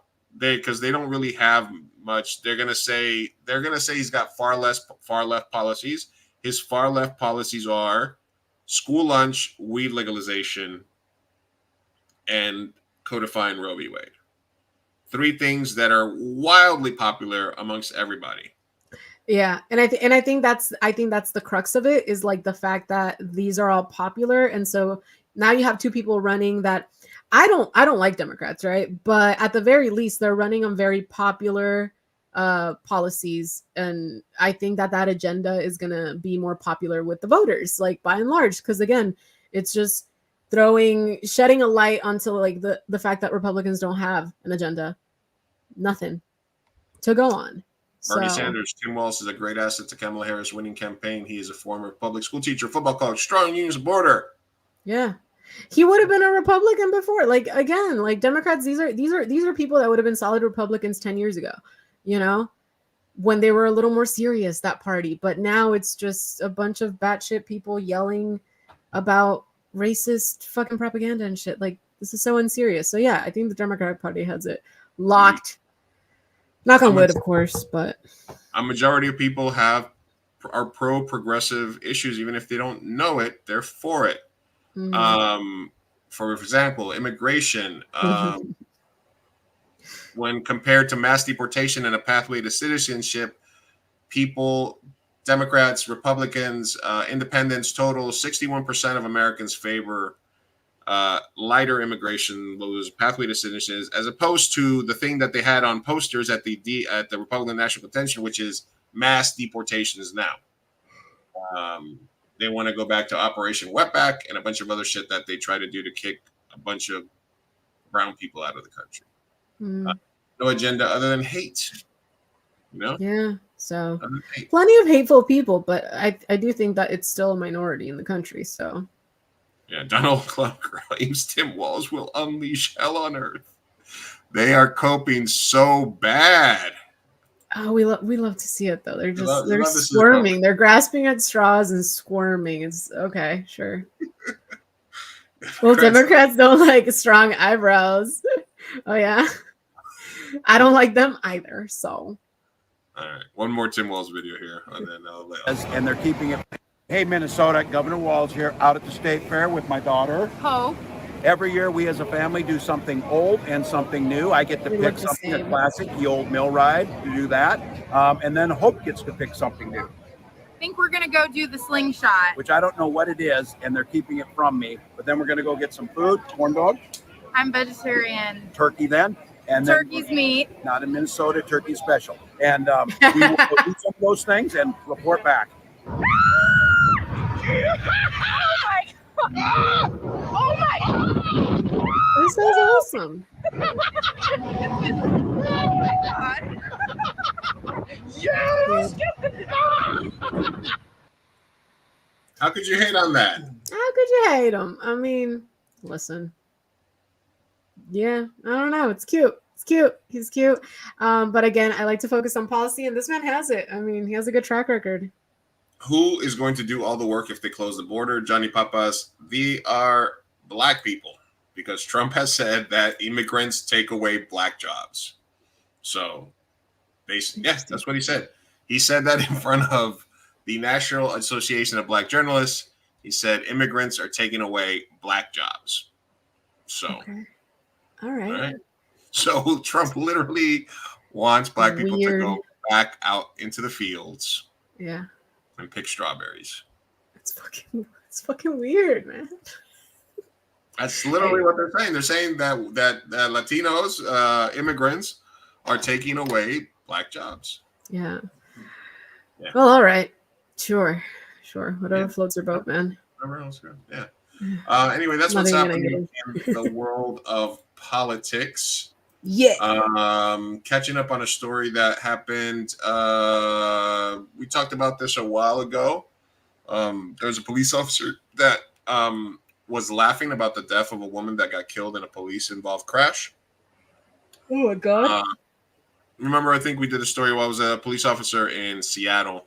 And another officer struck her on the way to a call. And he was on the radio talking with somebody else, and she said she was 26 anyway. She had limited value. Oh yeah. I remember this. Just write a check, 11,000. He got fired, thankfully. Good. So, good update on that. But is it paid leave? No, fired. Nice little. Okay, good. All right. They better learn how to cook then. Who? Republicans. They better learn how to cook. Oh yeah. Your favorite restaurant will have. You're gonna go and just gonna have flavorless food. Exactly. Yeah. Good luck. Good luck. Yeah. Is there anything else that you kind of saw this week, other than coming back on Twitter? That sort of. I mean, a lot of YouTube stuff.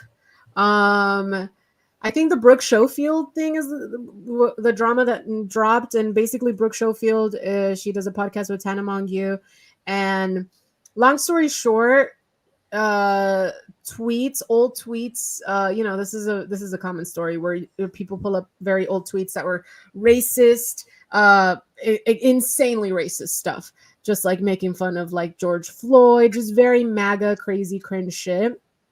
Now, Brooke Schofield right now currently is 27 years old. She is very leftist, progressive, all of that. And she has spoken out about how she used to be very right-leaning. And so the internet is kind of dogpiling, but I do see a split of people that are sort of like, she's a villain, we hate her, cancel her. A lot of people, rightfully so, of color that are very angry and upset. And then on the other camp, which I think I fall under, is more of the like, if there's no path to redemption, then we can't really expect much from people in society. Because I think for me, yeah, that was freaking offensive and terrible. And I'm not saying that like it's justified that she was like 16, 19 when she posted these. I think that regardless is, terrible what she said. However, I do think that the BLM protests, which I was a part of, and like a ton of protests, any protest that you go to, the purpose of that is to make change. And to make change in policy, but also in people's hearts. I think that it is important for us to always, like you said, you went through your redemption arc where you were a previous misogynist and stuff like that. I do think that I also have things when I was younger that I'm not proud of.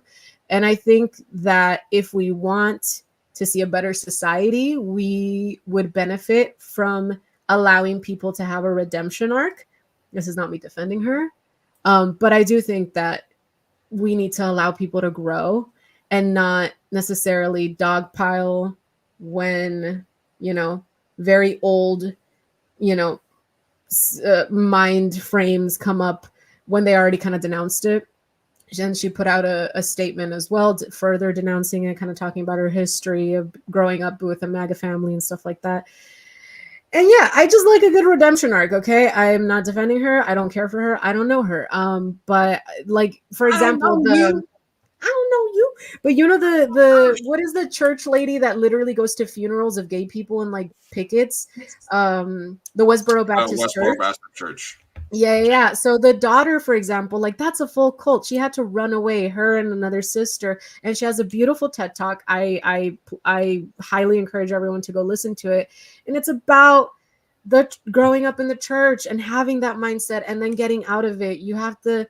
I used to be Mormon, like like there's a lot of deep indoctrination that you have to undo to get to be an accepting, empathetic human being. So that's why that was just on my feed all week. And again, I just think that people should be allowed to have a redemption arc. If not, then what are we fighting for if we're just gonna keep villainizing them? Like the MAGA people, I hope that they someday change their minds. I hope that they see and their heart grows, and we'll welcome them with open arms when that happens. So that's my take. What about you? What are your thoughts on when old tweets surface and immediately people's reactions are like cancel them, we hate them, etc.? Insanely racist. I think that freaking yeah. I think look, I've said it before as well. I think it's very very good. It's a good thing that my generation did a lot of our cringe and horrible things offline. Yeah. Offline and pre-cell phones. Mm-hmm. Like I said, I've gotten into arguments with people and stuff in the real world, and their first inclination is to sort of grab their phone and start recording an interaction. Mm-hmm. And I do think that there's every year we hear about a football player that got drafted, and then they look at some tweets that they did when they were in high school or Instagram posts where they used the N-word or they were singing a song with an N-word in the song, and then they're like, oh, you can't go back and do that. Listen, if they try to cancel me for all the time I said fucking crazy ass shit in New York in the 90s and fucking San Diego in the early 2000s, like it's a wrap, Yeah. Especially like a lot of shit went down that can get you canceled. So that's old privilege is what we call it. It is because Gen Z is growing up and they're like more media trained, they're more media literate, and they're a lot more accepting at a younger age. And so I think they judge quite harsher when it's like, bro, you were not around back then. Yeah, exactly. It was terrible times. Yeah, and they're super judgy, right? About age gaps, about all kinds of shit, about language, about words that we used to, about why, like if you want to have an awkward moment, watch a movie you used to love as a kid. Yeah. I made fun of somebody that was getting beaten by their wife. I made people cry during fantasy football leagues. I've done, that's horrible. Yeah, it's not proud, not proud. Destiny was there when I was actually he was there when I had one of my misogynistic awakenings because he was going to get a tattoo, and the tattoo artist was coming up to the house, and all of a sudden it was like, oh, it's a woman tattoo artist, and I was like, a woman tattoo? Yeah. And I was like, I was like, wait, why do I think that way? So yeah, it fucking. So I do believe in redemption arcs. I do believe that most people do have the ability to be. I mean, there's things there's red lines, right? There's shit that you do that you can't come back from, no matter how many times you apologize for it. Right. So I would say 85% of the time that I do believe that people have the ability to be redeemed. Yeah. There's 15% though that you're just fucked. Yeah, frankly. I mean, you can't kill a puppy. I'm sorry. Well, bring it down to SoCal Tattoo Main Street, Destiny 66, and we'll hook you up. Ooh. With some fresh ink. Mm-hmm. Deuces. Hasta luego, Bonzo. Take it easy, my man. All right. Let's see what else we got here.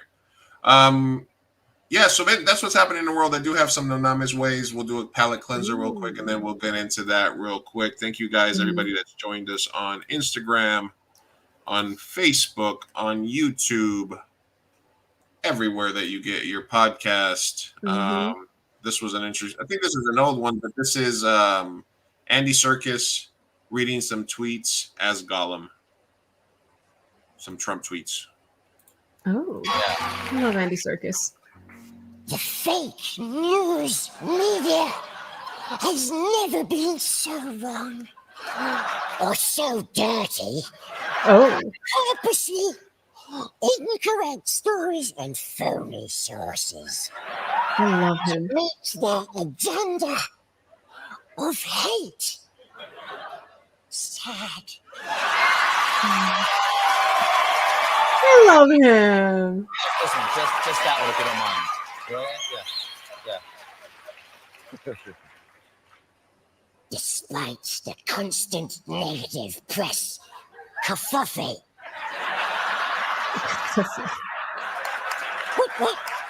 Wait, what's kerfuffle, Precious? No one knows. Not one trick. He's also isn't he Caesar? Planet of the Apes. What was I gonna say? I was gonna say something. All right, now I got all these ready for next week. I don't know. Moving them over. Moving the tabs. Feeling the flow. Feeling the flow. Oh yeah. Oh yeah. This popped up in my feed the other day. Let's see. This is the day that I picked up Baxter, a little puppy. The first day I got him. My friend Shannon was going to get kicked out of her apartment. And she said, I need to get rid of this dog. And I went to see him when he was this little. With his little stripe. August 3rd, 2012. 12 fucking years ago. Oh, that stripe has grown. Look at all with all the canitas. All the white. Yeah. Yeah, he's right over there sleeping, my boy. God. Man. Oh, dog parents. Oh my God. My baby. I don't know how much time I got left for them, man. He's such a fucking it's so painful. I love it. Love it. Oh. Baxty. I sat on my key. Is that his leg? Is that him? No, he's over there. Little Baxty. Where is he? There he is. Look at the nugget. I miss his cuddles. He's resting. He naps a lot. All right. We've been doing a good job today. Let's finish up strong. It's time for No Names Way. Now it's time for No Names Way. No Names Way. No Names. All right. This response comes to us from Talk About Allegations. You guys have talked about problematic age gaps before. What are your thoughts on Cody Ko's situation? Oh, this is more YouTube shit. I wonder if I got some H3 people listening. Do you know the Cody Ko situation? Hold on, but you missed this before. Dizzy said that Nadal married that girl. What? He married la Nepo baby? What's her name? Angela? Nodal Angela married? All right, we'll dive into that. Oh my God, they got married. That man, I can't with him. Oh my God. Yeah, I can't. I can't. So can you fill us in on this? I was looking it up when I saw the question. Yeah, so the internet is going wild. Yeah. Yeah.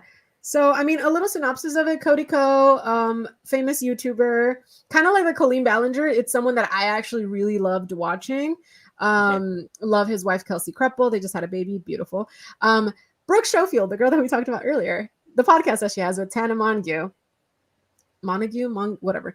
So Tana is a longtime YouTuber, slightly problematic at the beginning of her career. She's then been reformed. But basically, she started her career when she was like 16, whatever.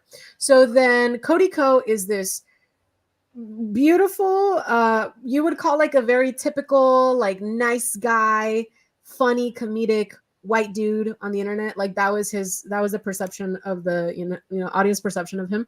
Long story short, they collabed when she was 17. So then she on a stream or something, she mentioned that she had slept with Cody Ko, and then that he had the smallest dick ever. So then everyone was like, oh, you know, but then she was like, I can say that I was 17 at the time. So then that's when the internet went wild. So they started deep diving, and indeed they collabed when she was 17. They met when she was like 16.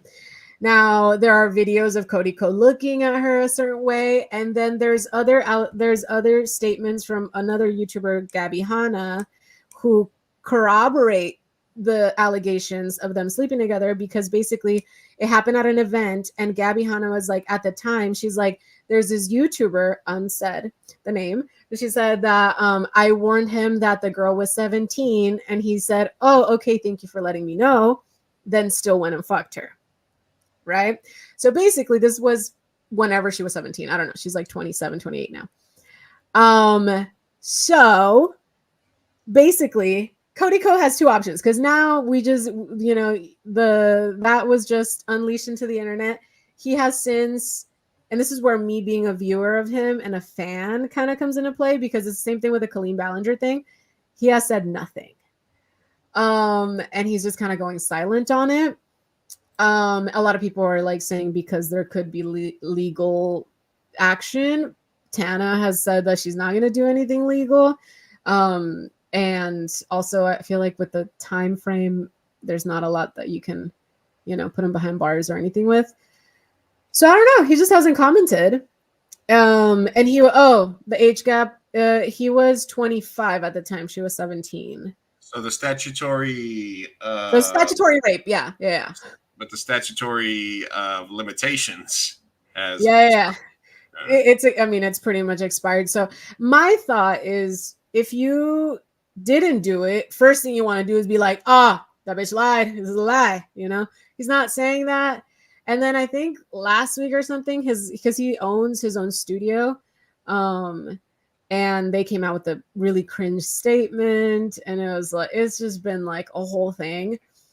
But his image is ruined. And I feel like if we're going to compare it to the Brooke Schofield thing, she came out and apologized immediately, said that her views have changed, because he could also say, I did it and I regret it, right? Or like, I did it and I'm very sorry. Something, show some kind of remorse. And I feel like I'm a gray area person. I can listen to you. But he has said nothing. What if they were in Alabama? Oh yeah, they could be siblings, and no one would care. No one would bat an eye. I mean, if he was, doesn't it I matter? feel so bad for trashing Alabama in this episode. I'm sorry, Alabama. I'm so sorry. You're a great state. You're like, no, we were in Alabama. The age of consent is 11. Yeah, and then there's obviously those people that are like, well, the age of consent in like a lot of European countries is 16, bruh. And then another thing problematic with Cody Ko, which I guess he's like best friends with a convicted rapist. So I guess this guy roofied and raped a girl in college, and they met in college, and he's also in a fraternity. And he was not the best man in his wedding, but he was like a groomsman or whatever. So they still talk. And he's a convicted rapist. So that's very problematic, because it shows that you're okay with being friends with these kind of people. And it shows that, you kind of can look the other way with these things. So I don't know. It says a lot about his character. I don't know. Would you be still friends with a convicted rapist? No. Yeah, probably not. So I'm like, it just adds to his like, I don't know. Again, I don't like to dogpile, so I'm like, if he would have just apologized and been like, yeah, that was fucking wrong and cringe and weird, and I wouldn't do it now, I don't know that I would have like forgave or whatever, but I'm like, I definitely wouldn't have unsubscribed. I don't know. It would be more gray area. You're old enough to know better. That's the problem. It's not like it was 21 and 17. It was 25. Like, he was old by those standards, right? She's 17. You're collabing. You're the older person in the room. You're a grown up. Yeah, it's no Romeo and Juliet laws or shit No, like that. and a lot of people tried to do that, like maybe, but there's nothing. Yeah, there's not a lot. That's a good point. There's not a lot to grasp onto. Well, I think if he admits it, then he's got to admit that he's got a tiny dick. I mean, that could be it. That could be the reason why he's not coming out, because ultimately it's about the tiny dick. Listen. I did statutory essay her, but hey, I'm hanging. I'm packing, baby. I'm packing. I'm like the pole vaulter. Look at these hands. Maybe that's what it. His studio is called TMG for Tiny Meat Gang, so it also kind of ruined his, because everyone thought he had a huge dick because he's a short king, and he makes so much fun of his dick size, and now it's like, I thought it was like a Howard Stern thing, like ironic. Yeah. We're like, not only did you do statutory essay, but you, you have a tiny dick. So, I mean, problematic. Honestly, we're not as bad as Gen Z about this. Yeah, we're not gonna be like extra judgy and be like, he sucks just by having done it, whatever. Like, no, people are complex. Look, but I think his lack of responses says a lot. Yeah, no, I will say that this cute girl came to the shop the other day, and I was there doing piercings, right? Mm-hmm. And she was kind of flirty and stuff like that, and I was like, flirting, whatever, what have you, talking about stuff. She's like, how can I get in touch with you if I want to come in for something else? So give her my number and stuff, whatever. And everything was all cool. And then when she left, I looked at her ID, and she was 18. Oh, interesting. And I was like, I was looking at her birthday, and it was 2006. That's crazy. People are being born in 06. It's crazy. In 06, and I was like, wait a minute. Math is not math. Yeah. So the world is a dangerous place. Yeah. But the problem is too, like, he could have also blamed ignorance. Like, I didn't know she was 17, but literally Gabby Hanna, there's a video of her saying that she told him. Yeah. It's a bit. And ignorance to the law does not absolve you from the law. That's always been well established. So it doesn't really matter. If you knew or didn't know, you did it. Yeah. And then also, I think a lot of because Tana did say, like, I don't feel traumatized by it, right?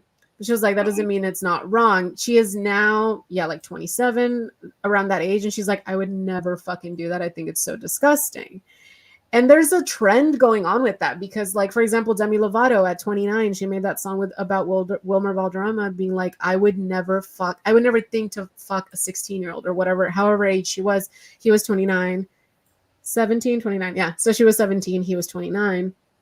And I think a lot of these people are like, they don't think about it until they get to be the age of their abuser. And they're kind of like, that's fucking weird. And they don't realize how weird it is. And so, 25, don't be sleeping with 17-year-olds. It's just, there's so many other people. Do you think the fact that for women specifically, and I mean, I know for guys too, probably there's probably a lot of 15, 16-year-old dudes. Yeah, that probably saw it as like, like I banged her, and then later get to the age. It's that whole South Park thing where it's like, the teacher had sex with the kid, and everybody's like, nice, you know. Like for guys, it's always like, all right, high five, like I'm sure there's a lot of like 15, 16, 17-year-old dudes that, ended up popping their cherry to like one of their mom's friends or something, or a friggin' friend of an aunt or a fucking, thing that in the moment they were like, all right. And then later on, when they got older, they were like, oh yeah. They're like, actually, that feels icky to think about. It feels icky after the fact. For women, obviously, that's way more prevalent. Yeah. Because of that, do you think the statute of limitations for something like that should be expanded? Because there's also, they already eliminated the statute of limitation on like child abuse and stuff like that because of the fact that a lot of these victims didn't really understand what was happening until they get much older. Until later. I mean, if statutory rape is a law that people are going to take seriously, then I don't see the harm in just abolishing the statute of limitations. Right? If it's something that we're going to take seriously, if there's enough proof Like they should be able to take them to court. I mean, because if not, we're saying that it doesn't really matter, right? Because what 16-year-old is gonna know how to go to a courthouse, know how to do all the paperwork and do all of that to, you know what I mean? Like, it doesn't make sense. And when you're 16 or 17 years old, you think that you are making a decision on your own, right? If you're with an older person, yes, they might be in a position of power, but that person ultimately is going to feel that, oh, okay, I'm doing this fucked up thing, but this 17-year-old seems pretty okay about it, and they're like, oh, don't worry about it, I understand, I'm not going to say nothing, you know what I mean? In that moment, they might feel that they have control of their own body, they feel like an adult, they feel like they really do want to do this thing. But then frontal lobe comes in, they have some more life experiences. 10 years later, they're 27, 28, and that's when it hits them. This was not okay. So, and the abuser's going to be like, but what? I thought you were cool. Yeah. Right? And like, that's not to discount. Like, and that's ultimately the point is like, I'm sure they gave consent enthusiastically in the moment, but the point of statutory rape is the fact that they cannot give consent. They're unable to make that decision. Yeah. So it's your responsibility to be like, whoa, no thanks. No thanks. No thanks. Let's give it a few years. And by that I mean like a decade. And then we'll think about it. And then she'll say no. Call me the day you turn 25. Maybe, you could just be like, call me at 25. Odds are that won't happen because they wouldn't have made the choice. You know what I mean? So yeah, I don't know. Age gaps are a good topic, I will say. Yeah, I think they're evergreen. Like there's always somebody pissed off about somebody or about somebody's grandpa that kidnapped their grandma and lived happily ever after. My grandparents had? Wow. I want that type of romance where he was 32 and my grandma was 14 and he took her away, and I was like, well, all right, I guess. Yeah, my grandpa's famously quoted for saying he was like something like 30 something, and he was like, my wife isn't born yet. Yeah. He knew. He fucking knew, and he was right. My grandma was like in the womb or not born. Like she was a baby. He was old as fuck. That man was creepy. That man was a creeper. Yeah, it happens. There was a lot more creepiness back then. Yeah, and widely accepted. Because again, women were just objects, and men were like the only sentient, valid people, so they could do whatever, right? Black people were property, women were property. Yeah, so you could get away with a lot. And this is what a lot of these groypers and stuff want to go back to. They want to go back to child brides, take away autonomy, body autonomy. You should just turn 13, marry an incel, make them happy, make them sandwiches, and just get on with making babies. Come on. Yeah, that is so crazy. Yeah, it's crazy. All right. We have one more question here. No name. Okay. All right. But the question reads, my friend is cheating on her boyfriend of 3 years. She's my best friend. But her best friend, she's my best friend, but her boyfriend and I grew a friendship too, and I hate that she's doing this. Should I tell him? Oh. All right. You want to go first, or do you want me to go first, or what? I mean, you could go first. I feel like my answer is no. My friend is cheating. All right, she's my best friend. So let's rephrase it. My best friend is cheating on her boyfriend of 3 years. Basically, do you tell? She's my best friend, but her boyfriend and I grew a friendship too.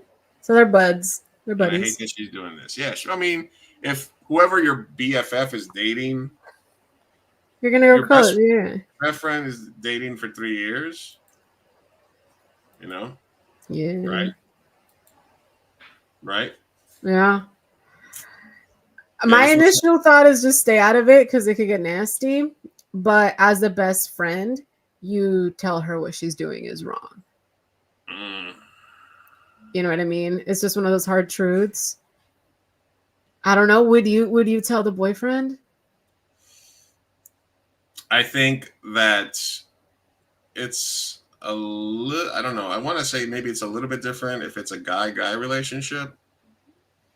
Like it's like if my friend was cheating on his girlfriend of 3 years, I would, I think it's a lot more accepted, I guess. I mean, I don't know, maybe it's the same accepted. I mean, It's the same because you have that loyalty and that best friendship, but like Dizzy Ms. Lizzie said, you have to hold your friends accountable. So yeah, I think that how long has she been your best friend? Like, is this like your day one, like ride or die, like from middle school, or is it just like work besties? Is it just like, how yeah, long I mean, let's just say best friends, like they've established a solid friendship. So like friends tattoos and everything? Like they, sure. Deep yeah. friendship. I think that you tell your friend she's fucking up and that you tell him, look, I'm not okay with you cheating on, Joey. I almost said something to him the other day because we've become friends and I don't know how much longer I can hold that in. So you're gonna tell him you need to cut it off, break up with your boyfriend if you're going to break up with him, or stop the affair, or make it so that I don't ever know about it. Yeah. You could step away. I mean, you don't have to be there and co-sign all their bad actions. You could just hold them accountable. I mean, you could give them an ultimatum as well. I wouldn't recommend it. People don't usually respond well to those. But you could be like, I don't approve of this. I don't like it. And I don't feel comfortable with you speaking of it. I'm having a very hard time keeping it from him. So I would appreciate it if you stopped, B, broke up with him, or just blatantly just stop talking to me about it because I don't want to talk about it. Yeah, you basically let him know you're putting me in a very weird position because you're my best friend. You've been dating this guy, and because he's your boyfriend, I'm part of his life now. We're friends, and he's a good person, and I don't like that. You're doing this to him. So cut it. You gotta, not the Joey, not this. Wait, no, is it Uncle Joey? Yeah, it is. Anyway, Uncle Joey, the funny guy. Yeah. Yeah, you have Joey's in your brain right now. Yeah. Yeah. I like that idea. Yeah, I say go with that. Just because she has to make a choice. She can't continue having an affair when it's making you uncomfortable to know about it, and you have to keep the secret actively from a person, right? She has to either cut it off, end things with him. She needs to do something. She just can't. She can't just keep having an affair and expecting you to hear all about it and be okay with it. Like, no. Yeah. Like just basically figure out what her long-term goals is. Does she just want to keep trying to live la vida loca forever? Yeah. Yeah. Because then I'd be like, man, I'm having a hard time trusting you at this point. C-Mac. What's up, C-Mac? Joining us from Seattle. What's up? Kamak. That's Craigers. What's up? Joey Gladstone. How many Craigers from back in the day? Yeah, I think that it's cut. How many takes do you think he did to do it? Cut it out. It's kind of hard. Yeah, you got to figure out what their intentions long term are. Is she cheating because she got bored of the situation? At this point, doesn't even matter, honestly. Just like, I want to be a hoe, and I'm a hoe.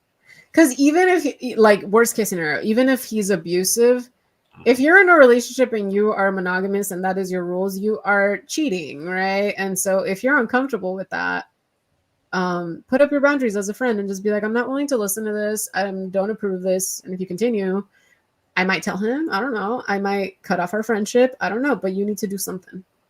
And yeah, Dizzy Ms. Lizzie, the advice is break up with him. That's the ethical thing to do. Yeah. Is dump him. Because you don't. And obviously, we hate snitching. Yeah, I wouldn't recommend that. Also, just because it never works. Like, you don't want to be like Sammy and Ronnie from the Jersey Shore when they did the letter. Boyfriend will just come at you, and then they'll grow stronger, and they'll hate you. And that's an option. Yeah. So anyway. All right. Lastly, this Sunday coming up, if you guys are in San Diego, I just want to get you guys, let you know that we are having an art show, art reception, and birthday party for our art curator, Melody de los Cobos. Yeah. She curates all the art show at SoCal Tattoo Main Street. And this Sunday, the 11th, we're going to be having an art show opening. The show will be up all month, but we'll be having a reception this Sunday. Hopefully, I'm not too hungover from Sophia's party. Yeah. To be able to make it. Guess who got this tattoo the other day? Was it you? Is that you? That's you. Yeah. Shut the fuck up. Your whole back is gonna be like a ton of animated. Yeah, cartoon characters. That's great. Yeah. I got the mic. What? Yeah. The jizz. I can feel like I got jizzed on my bag. It happens. Yeah. It happens. It happens. Yeah. So I was our Cuban machine.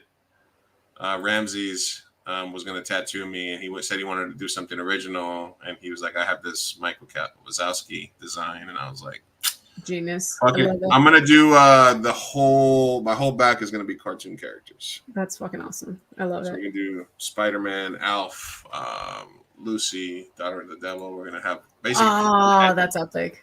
I think my bit is gonna be that for every like show or cartoon or thing that I choose, I'm only gonna do one character from the show or from the thing. Okay. So my only Monsters Inc. because I wasn't like a U Monster Inc. So I was like, okay, I'll do that one. And then from Aqua Teen, I have Master Shake. Yeah. And then I have BoJack from BoJack. So I'm not gonna do any more BoJack characters. And then it'll just be one representative of each of like the shows and things that I love from my youth. That's awesome. I'm excited to see what the end product ends up looking like. Yeah, just like a collage of cartoon characters. I figure, I'm already into cartoons anyway, so might as well fucking do it. Yeah. Why the fuck not? YOLO. Yeah. All right. And then and that will do it for us tonight. That's all. Big shout out to our guest tonight. Go follow, check the comments. We have her GoFundMe for a very worthwhile project. We'll be keeping up with politics, what's going to happen with Kamala Walls, all that good stuff. We'll be talking a little bit of politics this year since it is an election year. We no show next week, right? Yeah, I don't think so. We're skipping a week. Yeah, because it's my birthday. So no. Oh no, we're skipping. Yeah, we're skipping a couple of weeks. Yeah, we're going on hiatus. Something like that. I'm going to come back on 20th if you want to. Yeah. Sorry. Yeah. Show on the 20th. Yeah. Yes. Skipping my birthday, which is we're taking a week. Birthday week is coming off. Thank you for stopping by, everybody. Thank you, Vitamin C Mac, for stopping in. Miss Lizzie, stop by on Saturday. Destiny, live far, but come Johnny over. Potatoes, everybody that stopped by, hanging out tonight. We appreciate you as always. Love you guys. As always, remember, life's better when you stay away from the comment section. Don't take life too seriously. We're stuck to this ball by magic going through an infinite space. Oh my gosh. There he goes. Hasta luego. Haven't done that one in a while.